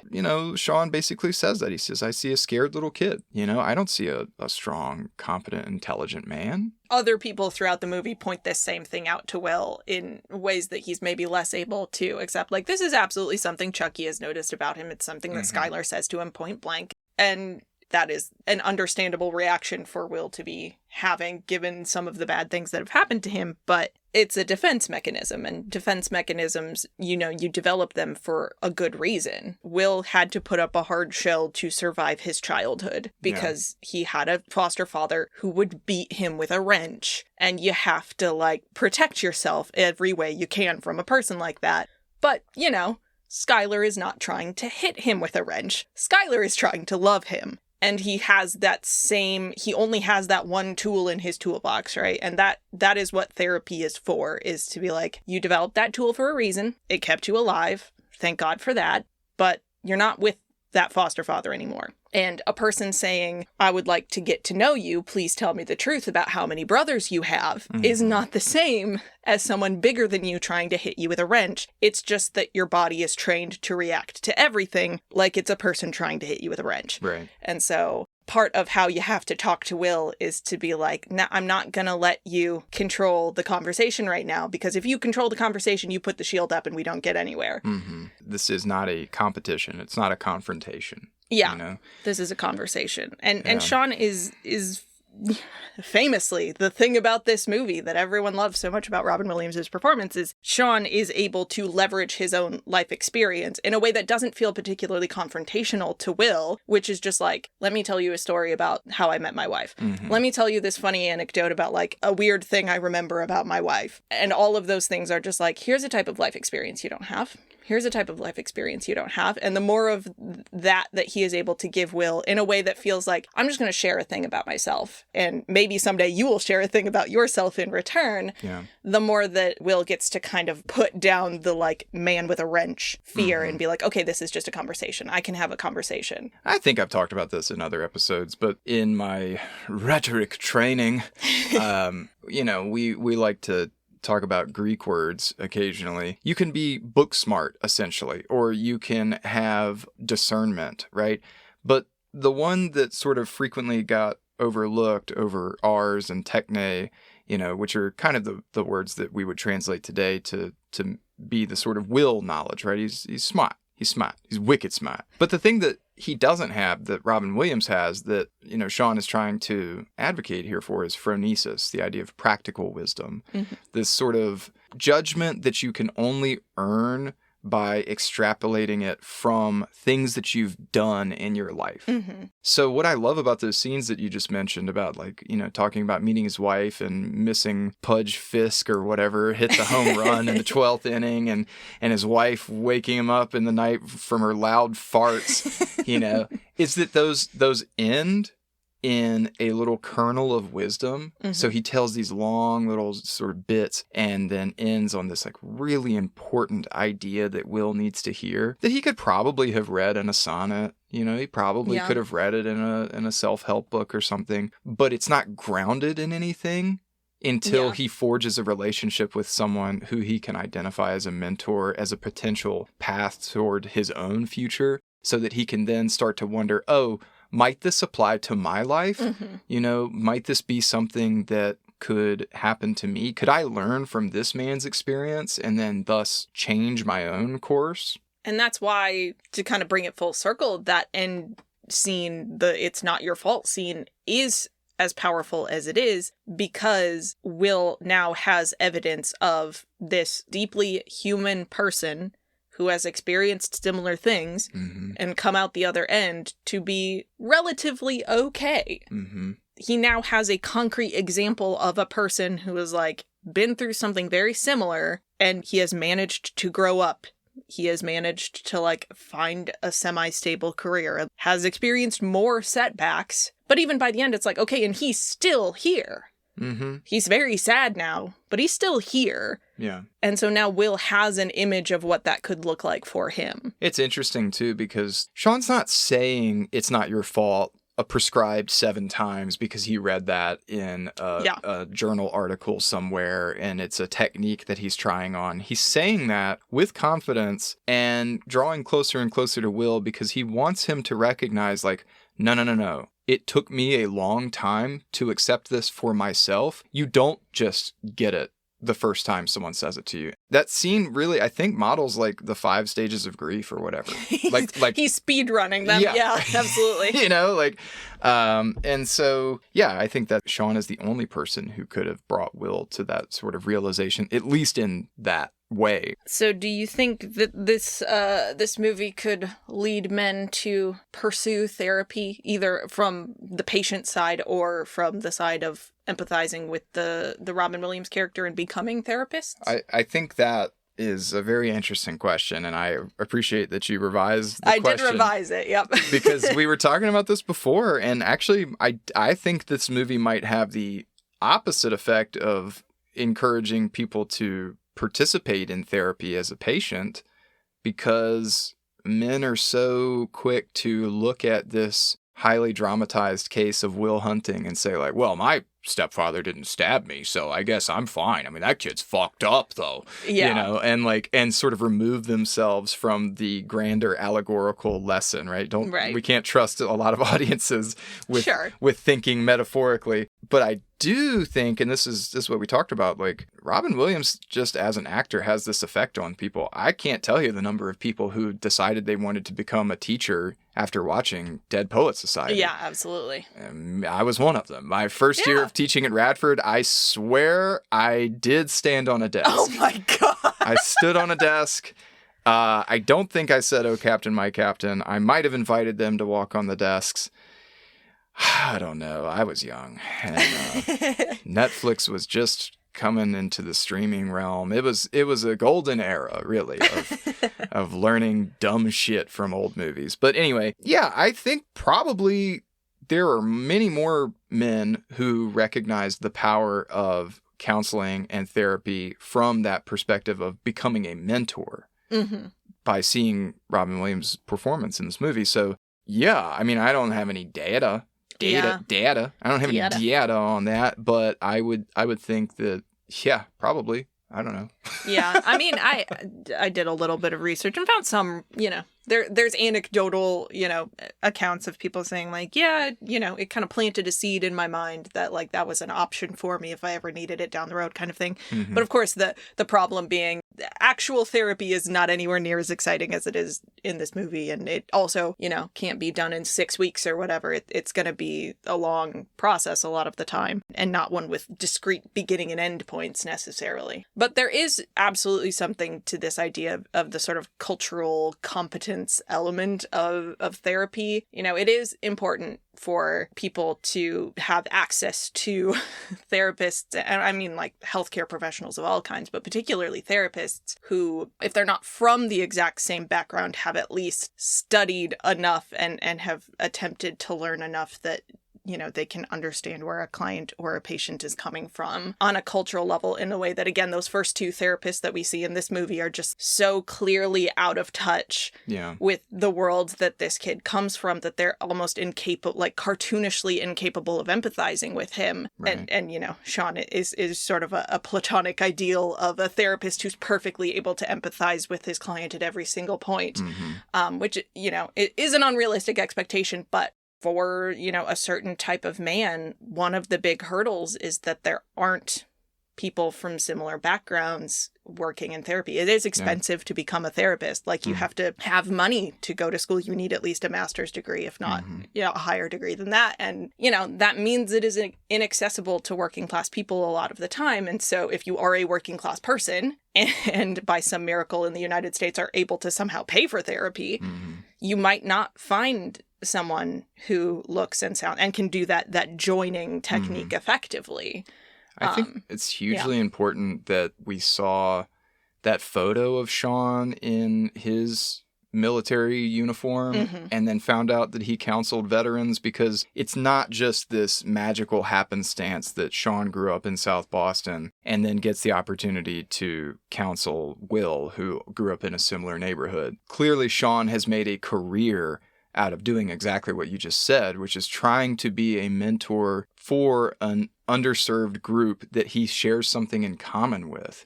And so that this like joining thing isn't just a technique, it's genuine. Like, he's trying to serve a particular population. And I just wanted to give a quick shout out to this book, High Conflict, that you recommended to me by Amanda Ripley, daughter of Sigourney Weaver.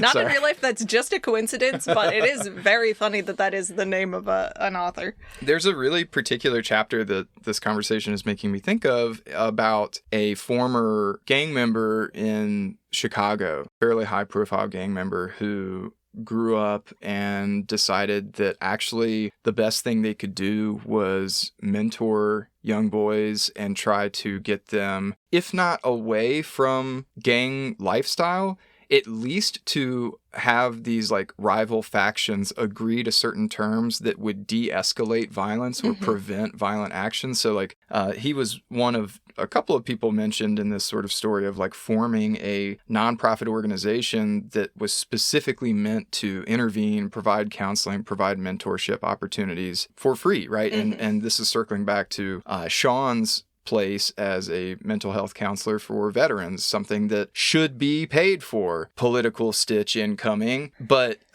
anyway, I wholeheartedly agree with you that like that I think is a key element to this story that deserves to be focused on just a little bit more of and I think to your question of like, did it did this movie inspire people to get into the mental health profession in one way or another, right? And I think the path you outlined of going to school, spending a lot of money, getting your credentials, that's one path. But there are many other ways to serve the mental health needs for particular communities, particularly underrepresented, underserved communities that don't necessarily require all of that. And some of it is just literally being there, just like being an older person with a similar background with a good head on your shoulders, just like willing to spend time with these kids who would otherwise go and do violent, scary things.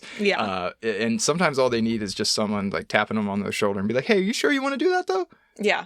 You know? So let's talk about the other sort of, the my two dads of it all, his other dad that Will Hunting acquires, the Stellan Skarsgård, Professor Lambo character. Stellan Skarsgård does have big, like, mom's new boyfriend energy a little bit in this movie. Like, just the way he dresses and carries himself and, like, is a little bit slimy, especially towards women. Like, a little bit? I mean, he's very slimy. The slimiest slime ball that ever slimed. That and the one Harvard professor who's calling Skylar and just, like, breathing heavily into the phone or whatever. Yeah. Professor Valentini, is this you again? Oh, Such God. Why did they? Come on. Because that's just what it was like to be a woman until like 2 years ago, and also still and now. Also now, yeah. So does this sort of professor who's a goddamn mess strike you as true to life? You work in academia. I mean, granted, you don't work in math, which I think maybe has a slightly different sort of psychosis than the humanities does. But, you know, have you encountered this type of man before? I don't work in STEM. And so one thing I'll say is that in my field, in English studies generally, the percentage of female teachers and professors still is higher than in a lot of fields. Although the higher you go up the academic food chain, it's still male dominated because misogyny and patriarchy. But the first thing I'll say is that we're an equal opportunity podcast, you know, and so I've met plenty of women in academia that absolutely embody. Don't you know my book was featured on Oprah? I can't possibly be bothered to write you a letter of recommendation. I'm not talking about anyone in particular, of course. Yeah. Or the, like, my work is so important, I couldn't possibly be bothered with a Title IX accusation. It's like, oh, okay, sure, all right. That person brings a lot of funding into the school. Are you sure you want to file this report? Right. So, absolutely, I hate this character because I do know too many people, some very well, that embody this true-to-life stereotype. It is a stereotype because there are plenty of people in academia who are just there because they either aren't good at anything else, are super nerds, love books, or, like myself, genuinely are optimistic about teaching and learning. And this is one of the few places in America where we can try to make a career out of that. Although, that's a struggle, you know? We try. So, yes, stereotype, but yes, unfortunately, I feel like it's a lot more realistic than the, like, psychobabble quack stereotype that we're engaging with earlier in this film. This is pretty rampant because the ivory tower, especially at places like Harvard and MIT, but in your state universities and your private little colleges that you don't think about and somewhere near your town, like, there are people that behave this way and they are sheltered from backlash for a variety of reasons. You mentioned funding as being one. They bring in a lot of dollars to our institution. So, I don't know. Yeah, this character really, really bothers me in ways that are much more unforgivable to me than Sean doing a choke slam. Like, and maybe that, I mean, my personal bias is showing here, but yeah, I think it's because it's so easy for me to read that scene of a therapist putting hands on someone as allegorical, and it's super easy for me to read this Gerald Lambeau character as way too true to life. I think what you were asking more about is the elitism of it. Don't you know who I am? I'll just have a Perrier. Well, yes. That and the, like, latching on to Will and then being like, how do I get this kid to make something of himself? And Lambeau's sort of narrow idea of what that something should be, that he's like, you should work for the NSA, you should be cracking codes, or you should be working for, like, a think tank of some kind. I'll let you decide which of these real life examples is slimier, but I just mentioned a professor that was removed from an institution because of sleeping with a female grad student, Title IX charge. Come to find out years later, a professor that I was working with in confidence, told me, well, there's more to that story. And he really was a good guy. And he had a lot going on at home. Oh, and yeah. his child was sick and this and that. And I'm just sitting there as a grad student thinking like, okay, I'm just going to nod and be like, yeah, totally, bro. You know more than I do, which he did. He had more intimate knowledge of the inner workings of whatever went down than I did. But also, I was in no place. Yeah, I was in no place to disagree, question. You can't sleep with a grad student. You Right. shouldn't tell other grad students it's okay that a professor slept with a grad student. Right. And to the point of the Gerald Lambeau comparison, this professor having this conversation with me was absolutely the kind of person who was on the lookout each year for a Tom, not necessarily in the way, there was another professor there who wanted a Tom as a personal assistant, right? Yeah, like on a literal level, like right. Go get my coffee. So that's an archetype that's real as well. But this guy that I'm thinking of, who otherwise was like a reputable scholar in his own right and people genuinely enjoyed, he seemed to have this tendency to look for the best and the brightest and want to be their mentor so that presumably their future success, as he defined it, tenure track position, publications from an R1 university, Fields medals or whatever, reflected on him. And the system... This is a bad question to ask me. I read this coming into it, and I was just like... You're really going. I'm going to try to circle back. Yeah. I think the system is really built with that in mind, though. Like, the whole idea of the mentorship system as it exists in PhD worlds, at least in the humanities, and probably maybe even more so in STEM, I'm not sure, is for people with accolades to build up more accolades. Mm-hmm. And your grad students become a resource for you in the same way that, like, if you can convince other impressive people in the field to cite your papers, it makes you look better. And so you have these sort of circle jerks of highly regarded people who all cite each other and refuse to cite people that they don't like to lock other people either into or out of certain professional spheres and to give each other a certain type of attention. And that's how the academic world functions. And so, like, that part of Lambeau is like, that's what he was taught was the correct thing to do. He's doing what his system tells him is correct and what was probably done to him as a grad student. Oh, absolutely. He was Tom. And like, to your point, yes, in my field, in the humanities, the citation circles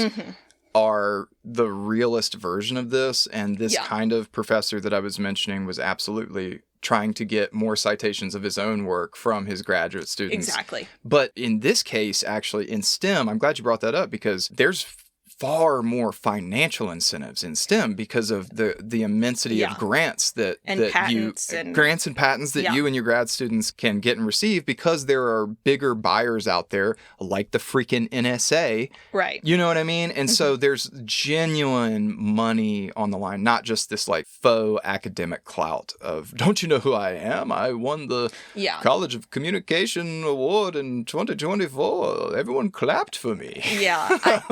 And we talked a little bit before about Lambeau being like gross, but still sort of a person we can wrap our heads around. I do think there probably is a little part of him is like, I don't want this kid to end up dead in a gutter. Yeah. And I like, because his field of vision is so narrow and he has been taught such a narrow range of things that are acceptable for a person who is so good at math, he can't think of another thing for Will to be doing with his time. And so he's like, he's just gonna, something really bad is gonna happen to this kid if I don't get him a good job. And I do think that comes from a semi-genuine place. He's not a well-behaved person because Lambeau is also like a little bit traumatized in his own right. Yeah. It's not great to be called a genius. There are real downsides of being called a genius and treated like a genius, especially when you're very young. And then you have to go through the rest of your life with a Fields Medal and no way to live up to that ever again. And so his psychology is complicated as well. But I don't think he's evil. No. He doesn't want Will to wake up in 50 years. Same as Chucky, kind of. He's like, I don't want you to wake up in 30 years and feel like you've wasted your life. It's just that he can't imagine Will's perspective being that, like, there might be other things other than working for the NSA that could make him feel fulfilled. Look, the most sympathetic way, here's the shittiest way I can put it, which is like, yes, Lambeau sure did seek out Will and go to his arraignment and then negotiate with the judge to get him out of prison on these stipulations. He didn't have to do that. There's probably a part of him that did that because a mind is a terrible thing to waste in a vacuum. Sure. But also, from that point, once he verified that Will was a Ramanujan, that he was not just thinking selflessly at any point. Of course. And so, as a person who has been exploited and abused by academics, I can say, yes, all of them at points had my interest at heart.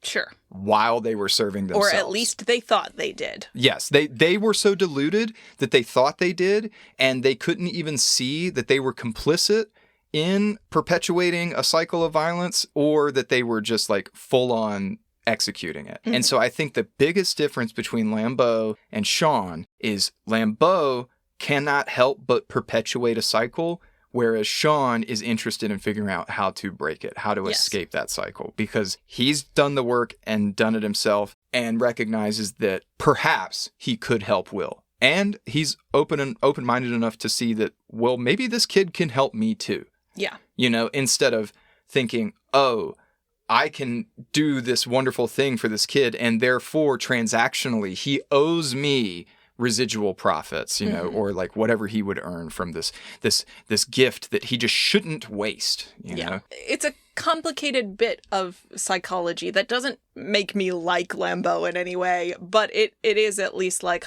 I can see how you get there. Yeah. Especially having, you know, both of us have seen people slide down that trajectory of academia, and at a certain point you're going too fast, you can't stop.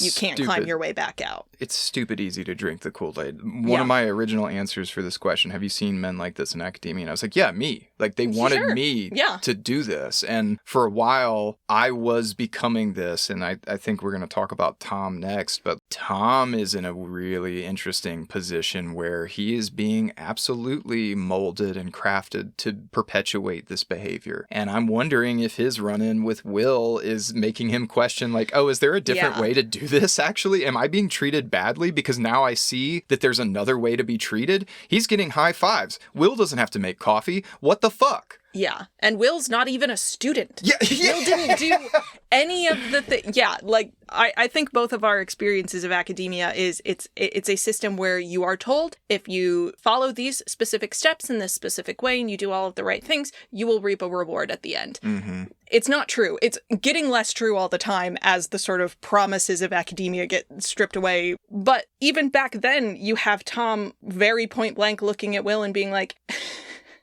you didn't have to jump through any hoops, and you're still being a dick to people. Yeah. You didn't have to pay your dues. You didn't have to do anything. Mm-hmm. Again, this is Tom's perspective, and Tom having a very particular goal, knowing nothing real about Will and Will's life, but saying, like, this guy has put himself on the line for you. He has put his professional reputation on the line for you. He has cashed in favors from judges for you, and he has done the greatest thing for you that a professor can, which is he made you feel smart instead of stupid. Yeah. Because that's the other thing you and I both know is people at a certain level, once they drink their own Kool-Aid about how smart they are and how great they are, have no problem treating people, even people that they are professionally charged with educating, who by definition don't know as much as them. They take great joy in making those people feel stupid and small, and that is their only joy in life. And Tom has seen enough of that he can be like, that isn't happening to you, and that's not fair. And he's right, it's not fair. It's also not Will's fault. Well, I think Tom's also saying that's not fair in a way that he's reflecting on, hey, that means it's not fair to me either. Yeah, he's sort of, at the end of the movie, very lightly starting to be like, maybe this is a bad system that I'm trying really hard to participate in and being treated like garbage in. And once you're that knee deep, though, it's like, well, I guess the only way out is through, and then I'll try and do it differently. Yeah, and then you don't, because the system does not incentivize doing it differently. God, Tom makes me sad. Tom is sad. I hope he gets out. Yeah. That's all I can say about Tom. I feel bad for Tom. So let's sort of go in the other direction entirely and talk about one of the most emotionally mature characters in this whole movie, which is, of course, Chucky. Yeah, baby. There's something in that Dunkin' coffee that is really just... He is well adjusted. It's doing him right. The later cups that got bigger have too much caffeine. This one has just the right boost. Not only can you carry 2 stacked on top of each other in one hand, but it's giving you that perfect little pick-me-up. Dunkin' Donuts, proud sponsor of A Safe Place for Boys. Proud sponsor of Ben Affleck's entire life, somehow. Yeah, so how do you feel about the friendship with How do I feel about Chucky? Dunkachinos? How do you feel about Dunkachinos? Not great, actually. Is a Dunkachino a real drink, or is that just... Oh, No, okay. it's a Frappuccino made by Dunkin' Donuts. Made by Dunkin'. Okay. Yeah. I thought that was just maybe our funny way of talking about Dunkin' coffee. I don't get coffee at No, Dunkin' these are just very often. coffees. They're just getting coffees. Yeah, it's probably just like black coffee. How do you feel... Dunkachinos aside... How do you feel about Will and Chucky's friendship? Do you think this is like a positive male friendship? What is sort of good or bad about it? It's 10 out of 10, perfect, would recommend. Like, I don't know what you want me to say, but like, look, Chucky is always there, is the definition of ride or die. We see that scene, I mean, I guess for worse, like where Will is like, hey, something's going on. I'm going to go jump this guy. And Chucky's like, okay, we're in. Check. He doesn't chuck. He doesn't chuck. He doesn't check any of Will's violent tendencies. No. He is a joiner when somebody wants to fight. That is like a cultural thing, but it is also a thing he knows Will is doing to be self-destructive and doesn't quite stop him. Simultaneously, he sets up boundaries where he's at least modeling, like, here's how you scuffle without murdering. And like, hey, that's enough, Will. Like, hey, the cops are here. Yeah. We're done now. You know, okay, I guess we can chalk that up as maybe a negative Chucky. Like, we see times where he sort of enables some of Will's bad behavior, but he's also the first person. He's waiting right outside of the courtroom. He drove Will to the arraignment, drives Will to work. When Will loses his job, he gets him another job. He takes care of Will. He is the sole provider, essentially, for Will, and asks nothing in return until the moment at the end where Will says, like, I don't know, I think I'll just live here and do demolition work with you, and then we'll have kids and they'll play Little League at Foley Field. To which Chucky says, respectfully, if you're here in 20 years, I'll kill you. Yeah. Because, and you know, and he says, I'm not giving you the, like, you owe it to yourself. You owe it to me. You owe it to me. You know, I'm doing this because I care about you. Yeah. Ultimately is what he's getting at. Like, I do all of these things because I love you. Yeah. And I think that that's what you need. Like, you need a person who just is a man who has his own faults, but is totally at peace with his position in the world of saying, like, this is the best that I can do. I'm cool with that. I know that you can do better. I believe in you. I support you. I'm willing to give you time, space, love, resources, whatever. But if you sell yourself short, I'm going to be disappointed. That's honesty. I mean, he's probably one of the most vulnerable people around, even though he's a cut-up. But he's honest with Will in ways that no one else really is until we meet Sean. Yeah. I don't know. I love Chucky. And Sean, as lovely as he is and as much space as he makes for Will, even though he doesn't have to, it's still a professional obligation for him. I thought we were friends, Sean. We're not friends. We're not friends. They're not friends. Yeah, we're not friends. I mean, they really literally aren't. Whereas they even say at some point, they're like, yeah, he would lay down, like Chucky would lay down in traffic for you. He is a fundamental part of your life. He is your family. The lie that, you know, Will has a bunch of brothers it's a lie in that he doesn't have 12 brothers that are all biologically related to him. He's sure got 3.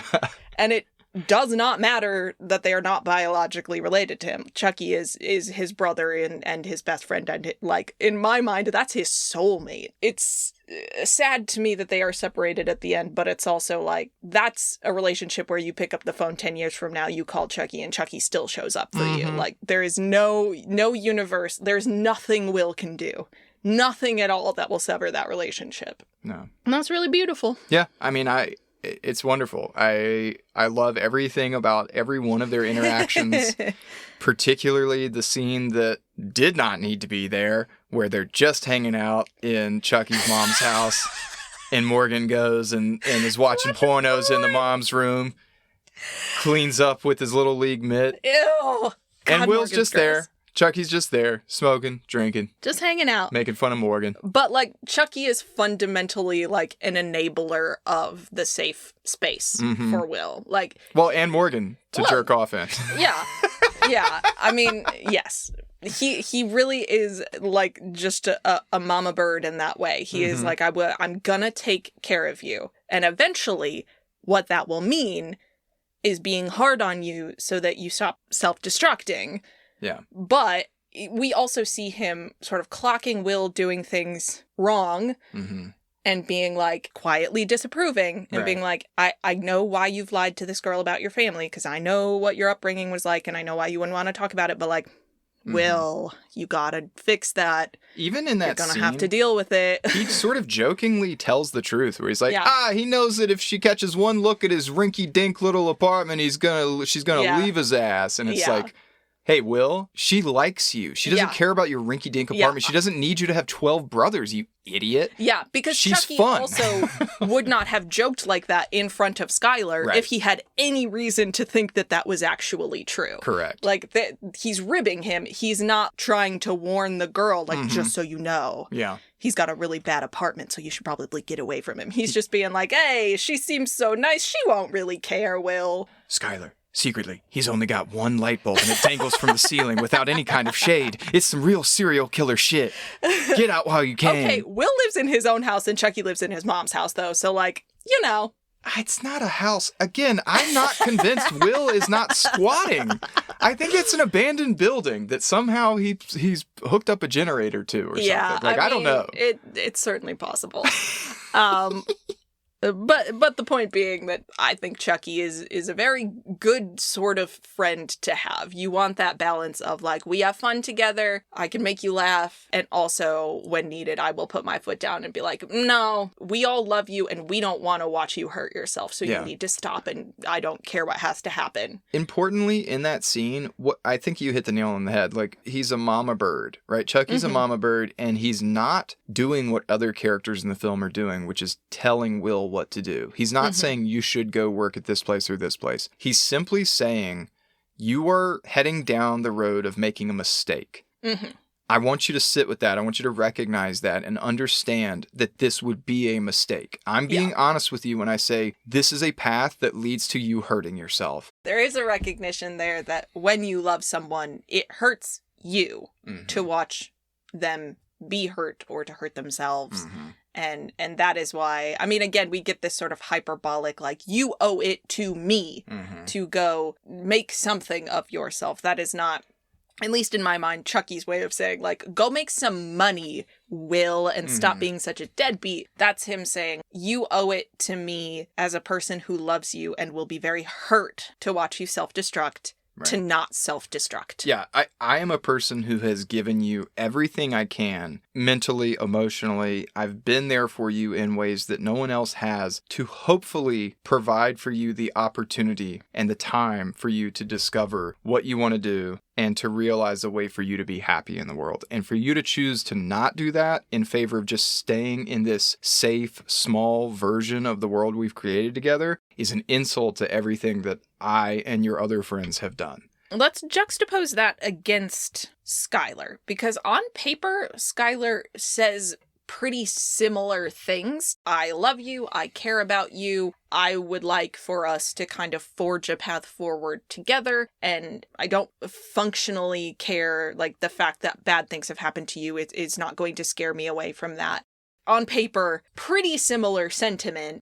Why, in your opinion, does Will react so differently to Skylar than he does when, you know, Sean and Chucky say these things to him? Oh, it's the heteronormativity of it all. And I mean that because actually, to me, there's more similarity between Skylar saying that and Lambeau saying that from Will's perspective than there is in Chucky saying that, because Chucky is not thinking transactionally. It can sound like it in the way we're saying, like, you owe it to me, but I don't think so.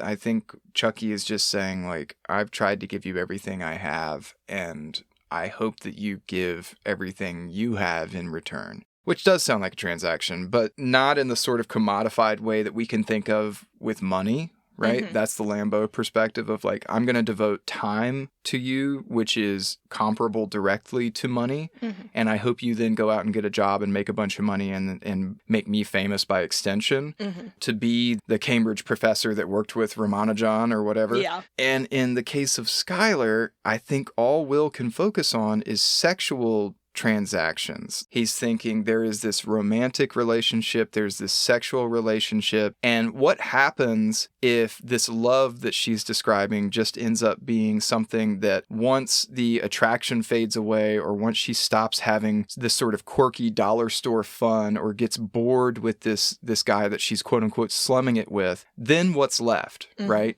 Probably nothing, because he has nothing left to offer her in this way. And that's such a shame, because this is right before Will has any kind of breakthrough in therapy where he realizes that there are more people in the world like Chucky, who all they really want in return is the happiest, healthiest version of this person that they've come to know and share life with.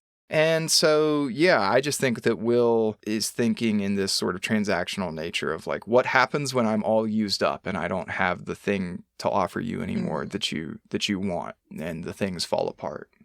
There is this mentality. We've seen a resurgence in this stereotype with the sort of incel manosphere stuff. They buy into this sort of faux reading of evolutionary psychology, which is like, what women want is material comfort because they're too weak to provide that for themselves. So the only thing they look for is in a man is a big, strong Chad who can defend them physically and bring home lots of money. And that's all that women care about, because they are just shallow, empty shells that want to have money poured into them. I don't know that Will is quite that bad, but there is a part motivating his actions, I think, that is like especially complicated by the fact that she already has the money part, that he is like, there are only certain things that women would ever find valuable in me, and I don't have them. On top of his existing trauma, which is my foster father would not have abused me. My biological parents would not have left me if I was worth loving in the first place.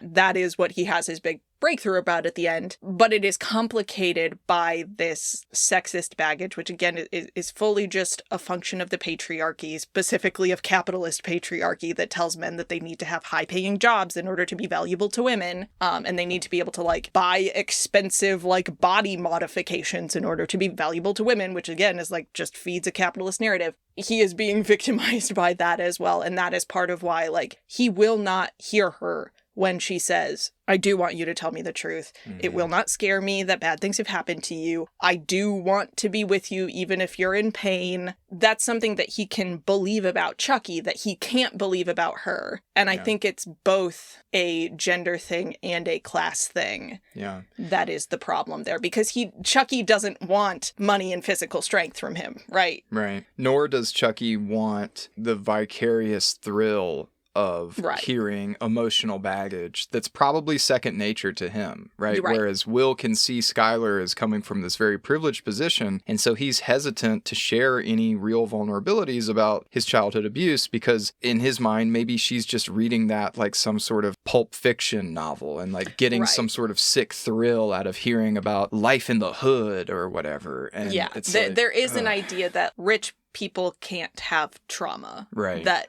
when you don't have money, there is an idea that money can make that go away, which she pretty neatly dispels, which is like, I got money via a terrible trauma. And I wish I had a father instead of money. If Will actually wanted to stop and listen, look, connective tissue. If you can look at someone like Sean and say, before he even learns about Sean's childhood, say like, a man who has lost his wife and is in great pain can fundamentally understand me, even though like my pain came from abuse from a parent, not from a lost wife. I can look at that man and say, we have something in common. Whereas she is saying, you have lost a parent. I have lost a parent. But because there is this issue of money and this baggage of heterosexual relationship expectations complicating it, he can't see a way that maybe the two of you could understand each other on some level. She doesn't have the same specific background, but neither does Sean, and you're okay with him. Well, but like you said, Sean is a guy. Right. And Sean came from the same neighborhood. roughly. Right. And so there's enough pre-existing connective tissue to the small world that Will knows where he can almost imagine himself as Sean or vice versa. Right. Whereas this person, who is not only a woman with money and a more sort of elitist educational background, but is also an international student. From a literal different country. Yeah, everything about her, every time she speaks, it's a matter of oh, we're so different. Yeah. The other big problem there is if Will has not yet found a way to be vulnerable himself or confronted his own baggage about blaming himself for childhood abuse, he literally cannot be receptive to another person's vulnerabilities. Sharing is two-way. He cannot have a dialogue. So that scene where he blows up at her in the bedroom and starts sort of violently barraging her with oversharing, as a way to intimidate her. And she's crying and says tell me you don't love me. And he just stone cold looks at her in the face and is I don't love you. That just tears me up because it's at that point in the film, he's so close to, we see him starting to change in therapy. And then I think one of the next scenes is we see him regressing and telling the sheep narrative, the whole Catcher in the Rye bit of I just want to stand on the edge of a cliff and catch children. Yeah. It's okay. And then we talked about this already, I think, but that phone call that he decides to make to Skylar when she's about ready to leave. God, that makes me so mad. And he's I went to an interview. She's I don't care. I didn't care about that before. I don't care about that now. I'm just waiting for you to say I love me and also that we could be together maybe and you want to see me and no? Okay, all right. Good talking to you. Yeah. Fuck. Bye. Yeah. Yeah, don't call me and torture me. Can I say, though, and this is one of those things I'm embarrassed to relate to, but I'm that shit is extremely relatable. Oh, it's the most 21-year-old behavior it's so realistic. I want her to want to be with me and I don't want to do any of the things that would facilitate that. I want her to just make it happen. And simultaneously both ways, I have been on both sides of that dynamic before and it's just very 21-year-old behavior. Yeah. I mean, just that feeling of not being worthy. And so what's the point of opening up and putting a target on myself when ultimately it's not going to work out anyway? That whole tendency that Will has to see 10 years into the future of all the bad things that could happen and his buddy having shrapnel in his ass and clubbing a baby seal. Why should I ever engage in any sort of meaningful relationship ever? That's, oh my God, I've done that. And it's bad.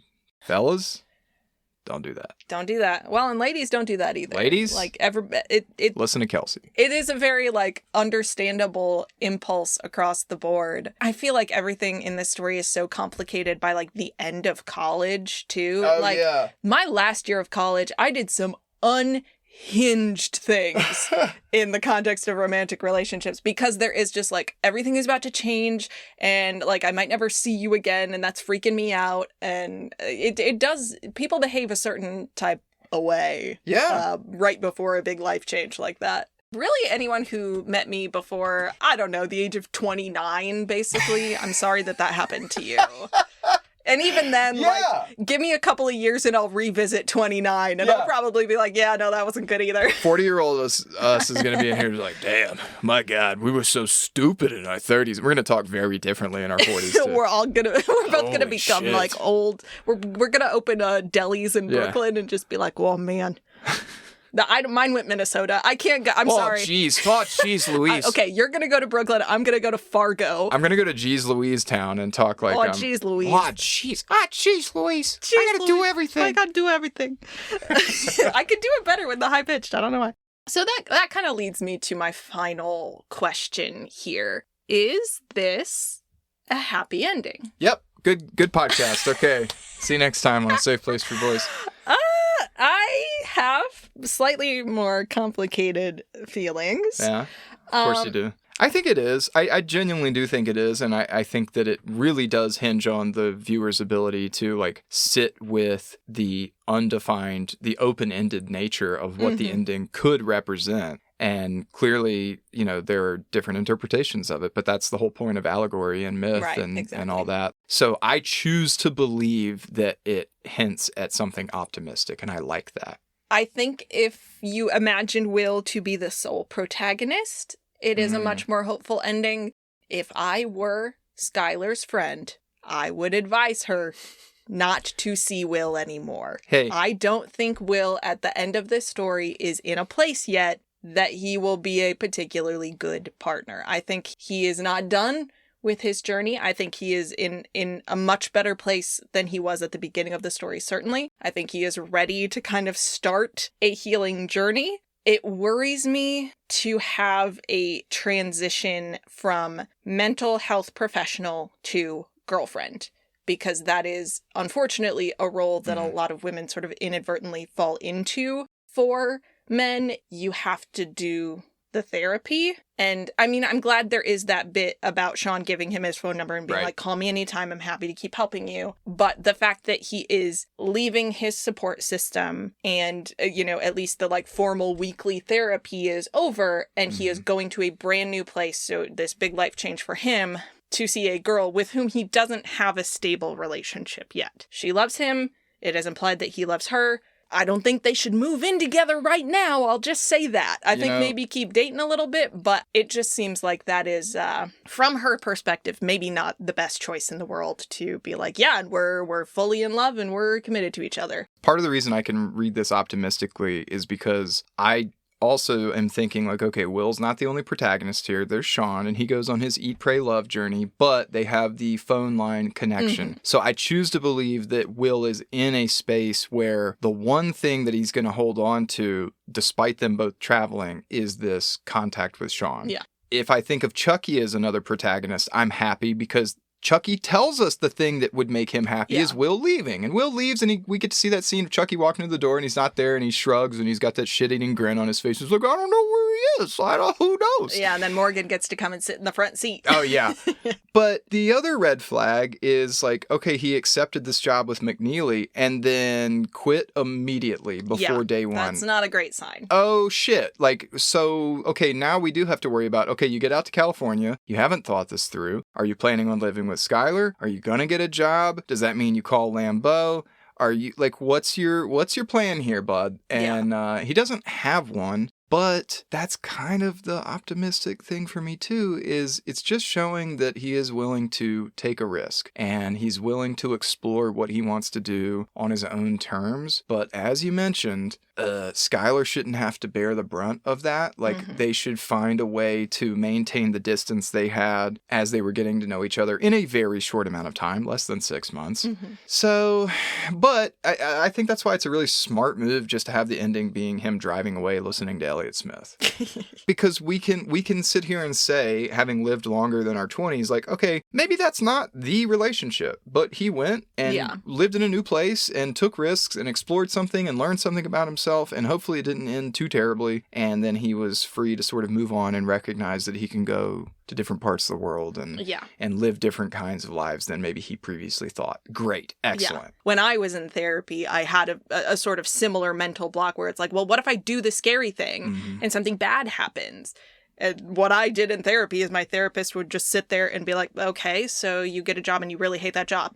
Do you die then? What happens next? And like, I just had to sit there and do exercises of like, if the worst case scenario happens, will it literally be the end of the world? Or do my parents love me enough that if things got really bad, I could just go live with them again? Yeah. Is that an ideal scenario? No. Would I be able to do it? Yes. Yeah. You get married to somebody and you don't like them. Is getting divorced ideal? No. Is it possible? Yes. Will Chucky be in Southie? Yes. Yes. Chucky will always be there.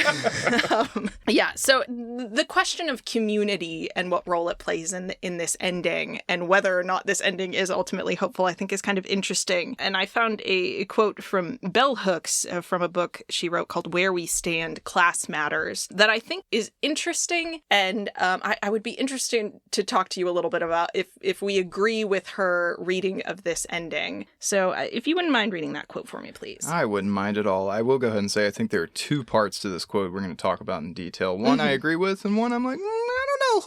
Hooks tells us, at all educational levels, students from working class backgrounds fear losing touch with peers and family, and that fear often leads to self-sabotage. To intervene on this non-productive pattern, we do need more testimony both in oral traditions and in writing of how working class and poor folk can remain connected to the communities of our origin, even as we work to improve our economic lot.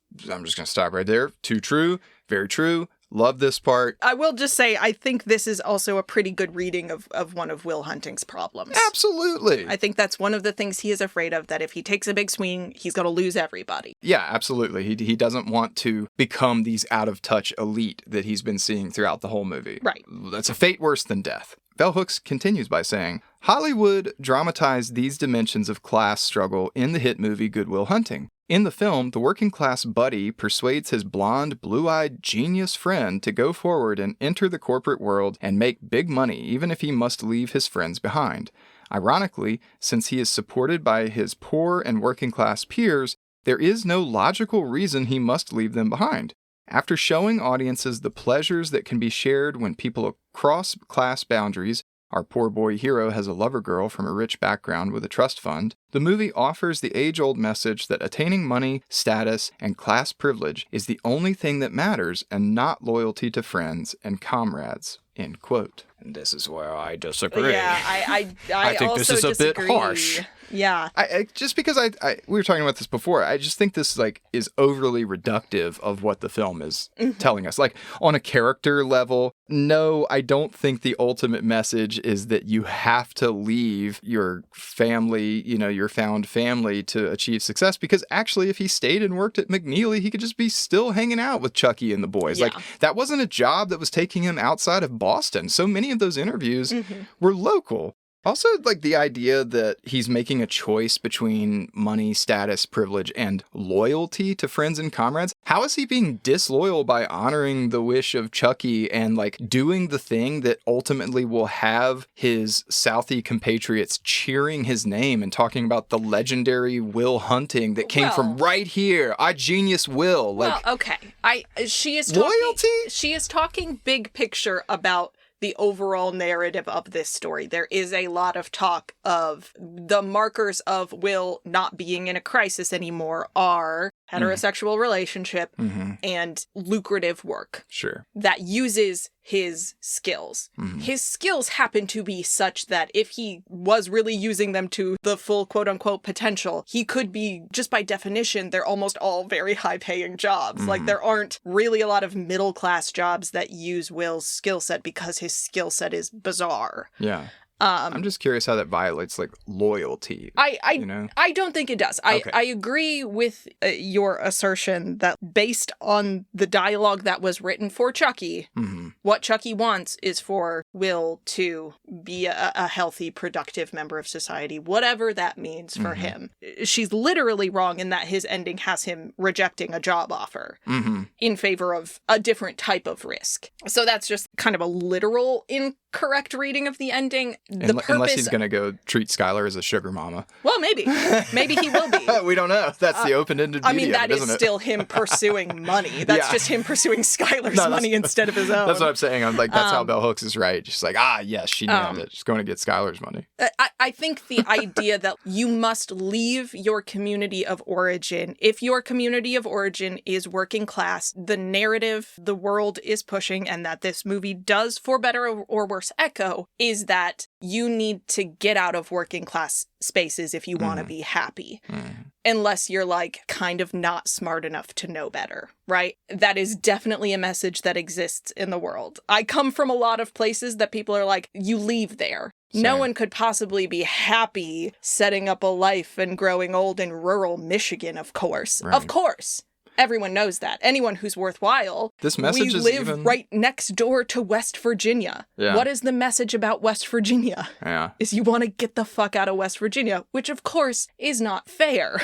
Yeah, that larger narrative is a shame, but also, I don't know how you get around it, because the reason you have to get out of working class neighborhoods is because there aren't any opportunities for people with higher levels of skills. There is no work, even if we just think of South Boston as different from the Boston metro area where these large firms that would employ Will are, those are two different worlds, not geographically necessarily, but from that class divide. And so, like, even though it's a smaller distance, it's not California, he has to remove himself from a neighborhood where the only prospects are working at a bar, working in the yard, you know, like, or whatever, and to go across town and work in a high-rise skyscraper of sorts. And so I think there is. But, like, what else is he supposed to do? Yeah, I think maybe the bigger picture, and, like, we're not being entirely fair to this bell hooks quote either, because we've obviously taken it out of context. We're just talking. The reason I put this in here is because I think it's a very interesting take on this ending, and it is one that I both agree with and disagree with. Same. I think there is maybe an idea that what would be so wrong with him trying to employ his genius to improve his community of origin, to try to find creative ways to bring in more opportunities so that this isn't just a part of the world that gets entirely written off. Right.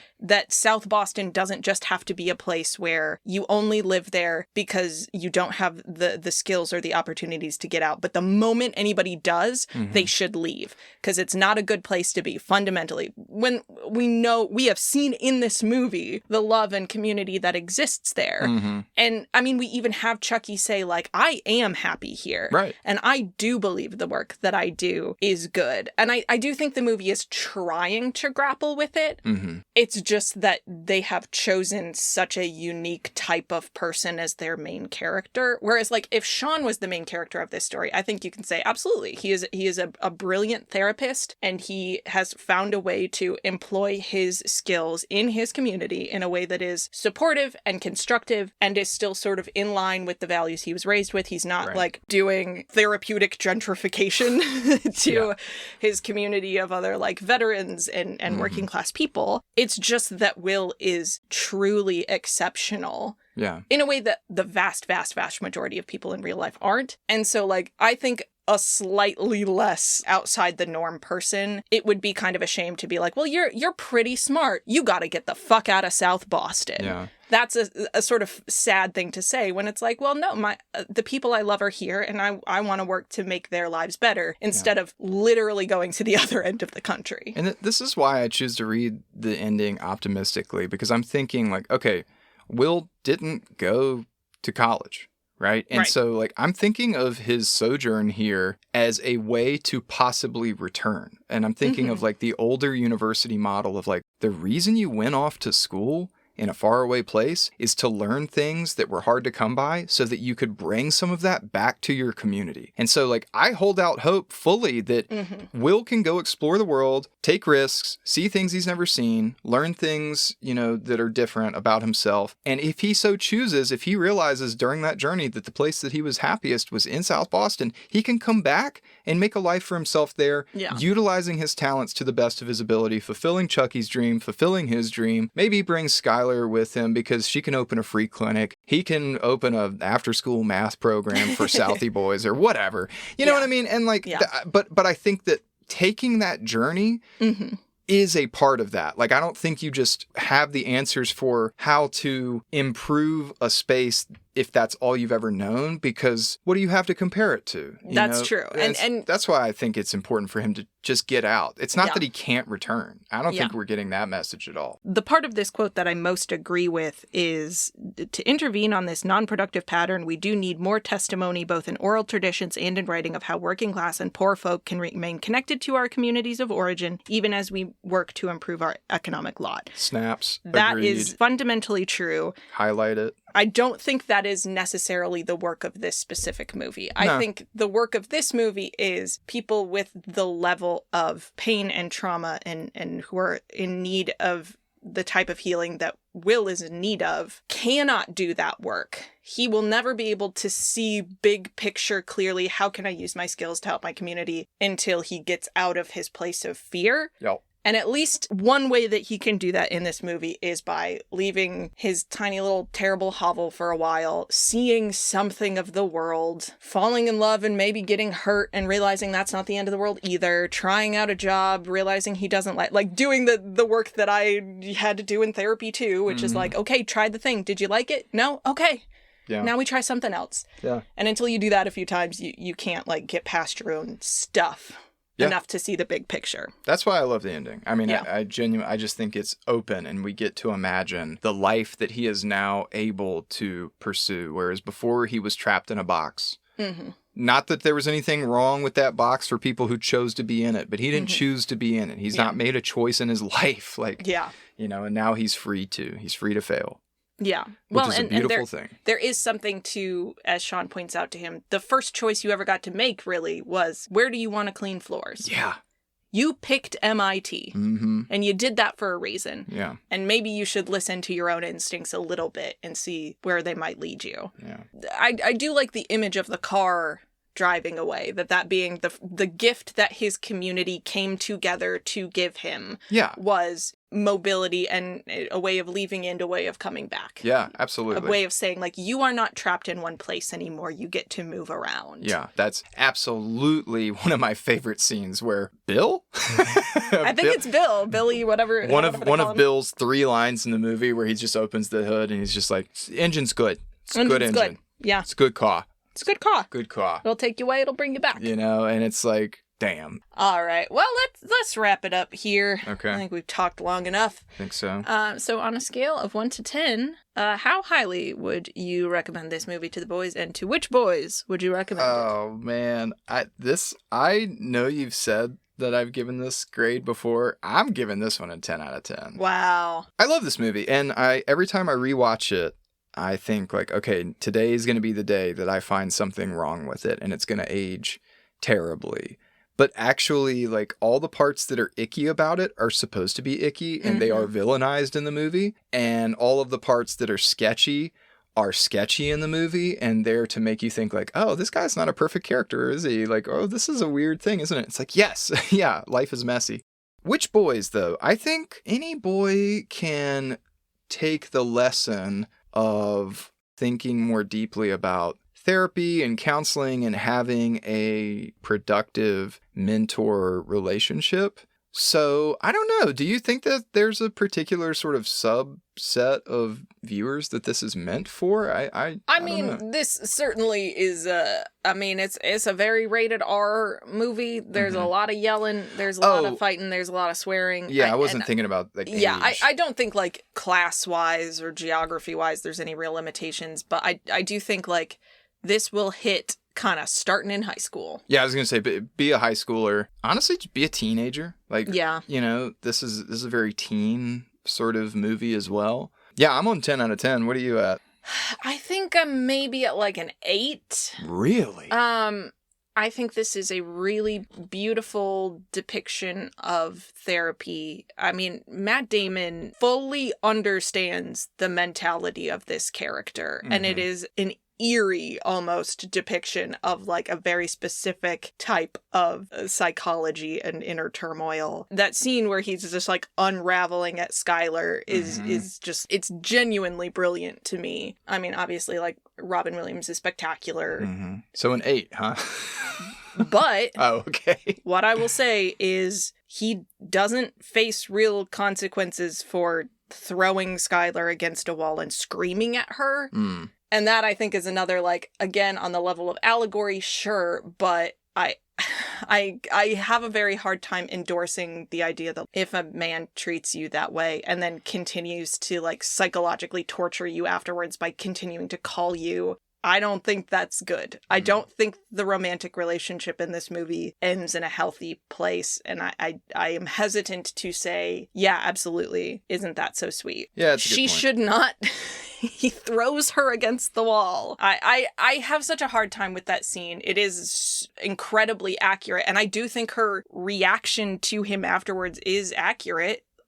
I just think that is an abusive dynamic, to be begging someone who has physically hurt you and screamed at you and berated you to then be like, and she should have to like keep working to try to get him to love her, and he never apologizes to her either. I don't know. Again, this is an allegorical story. None of this is like an endorsement of any particular type of behavior, I don't think, on the part of the movie, but I would have liked to see the movie say that that was unacceptable and something that he will have to work very hard to make sure he never does again. And I don't know, I'm not convinced that he knows exactly what of his behavior was bad and what wasn't when it comes to the way he behaved towards her. Yeah, I guess I give that scene a bit of a pass because it's right before his realization with Sean, where the only time we hear anyone apologize is when he just like bursts out crying saying, "I'm sorry," as if to the world, right? Yeah, and, I'm sorry for all of my bad behavior. which is not the same. Yeah. And I also don't necessarily read that scene as what we would think of as physical abuse. He doesn't push her. He slams against the wall, his hand. I mean, it's aggressive. It's assault. It's scary, and he should apologize. And she, honestly, should be a little less concerned with him saying, "I love you," and a little more concerned with him recognizing that he was doing violence. Yeah, I can just say, like, that is a dynamic I am familiar with. And I have been in that place and been like, if I can just get him to talk about how he loves me, he will maybe not do that again. And I worry about that being something that is sort of parroted in this movie and not questioned. The movie is like, the fact that you're lying to her and you're not being vulnerable to her is a problem. But like the physical intimidation part of it is bad. And that like accurately, she is like not in a place to recognize that is a bad thing. Like that part of it is her mentality going into that as well, which is like, I love this man enough that I will give him a pass for certain behaviors, especially because like, oh, he's so wounded, you know, and her own trauma. Like if we want to psychoanalyze her as not having a father for some part of her life, and like, okay, all right, you know what? That's why it's at an 8 out of 10. I don't have a great answer for any of that, and I do think you're right. I think I'm enamored with the male to male relationships. Yes. But that being said, I'm going to revise my score to a 9.5. 9.5. It can't be a perfect movie if there's this unresolved, bordering on sexual violence, even though it's meant to show us how his potential for meaningful relationships can fall apart if he doesn't take steps to receive therapy and work on himself, which I think the movie does make very clear. It doesn't say it explicitly, and it doesn't have the characters have these conversations explicitly, but anyone who's in the audience paying attention is picking up on this, except for the fact that it does sort of seem like this is normal relationship behavior between people that have their own kinds of baggage. This is how people just sort of, you know, duke it out. And it's like, oh, no, actually, no. Like, this is a line that was crossed, and no one addressed it. So, okay, I'm going to give it a 9.5. In my heart, I want it to be a 10. Because the other parts are so strong, but this is a glaring oversight. And it's one of the reasons the ending is so interesting. It's because like we don't know what's going to happen. Yeah, the Hollywood narrative is like, because he has done some amount of work on himself, he's going to go to California and she's going to welcome him with open arms. We don't see her do that. Right. And it's why I'm like, my dearest hope is that he gets to California and she's like, I care about you a lot. But like, until we get to a place where you are confident that will never be a reaction that you have to me saying anything challenging to you, I can't trust you. Yeah. I would look for Good Will Hunting 2, 2026. Oh, no. Will comes to California. No. Can you imagine just modern day Matt Damon trying to do anything? I don't know why I'm being mean to Matt Damon. Like, I love Matt Damon. He's a weird figure, but I don't know. I don't know. No, I think this is an excellent movie, and that is a scene worth picking apart. And if you are showing this movie to a young boy, obviously focus on the importance of male-to-male connections, of mentorship, of the class divide, of healing, the power of therapy, but also interrogate what's a healthy relationship. You know, what does a healthy romantic relationship look like, and how does this movie neglect to sort of condemn some of these negative behaviors? Well, I think you can even just pose the question that ending poses, which is, if you were Skylar, would you welcome Will back into your life, or do you think maybe you wouldn't? Like, it's a worthwhile conversation to have with someone, especially someone who is in that similar, like, first relationship sort of age range. Like, why might that behavior be troubling enough that she wouldn't want to see him again? What do you think will happen the next time they get into a disagreement? They're just worthwhile questions, and good on this movie for for posing them and not Yeah. just, they could have shown him getting to California and her being like, I'm so glad you're finally here. I've been sitting and waiting for you. And this would have been a terrible movie. Yeah, that would have been a really bad ending. It either would have been like the part that everyone forgets. They're like, oh, wait, that's how it ended? Oh, Like, weird. Oh, no. Yeah, strange. Or, yeah, no, I think this is the smartest thing this movie has done is end it right where it is. Yep. But anyway. He's got a car. He can always come back if it doesn't work out. Life is a highway. Will's gonna drive it till it breaks. It's a good car. It's not going to break. It's a good car. It's a good engine. It's good engine, Will. Built it with my own hands. I'll give this engine 9.5 out of 10. 9.5. 9.5 cylinders. Could be a fast fucking car. I got a fast car. Oh, no. Will's gonna drive till it breaks it down. All right. Are we done? How many more music covers? No. All right. I think we're done here. So thank you for joining us for this. God bless the broken wheel. Mr. All right, that's the last one. What were you saying? Thanks for joining. God bless. Sky rockets in flight. Okay, no, we gotta stop. We have to stop. We must. Okay. It's so sweaty in this closet. Yep. So thank you for joining us for this conversation about masculinity in media, and join us for next time for more. You want to try that again? Join us next time for more compassionate conversations about masculinity in media. Goodbye. Bye.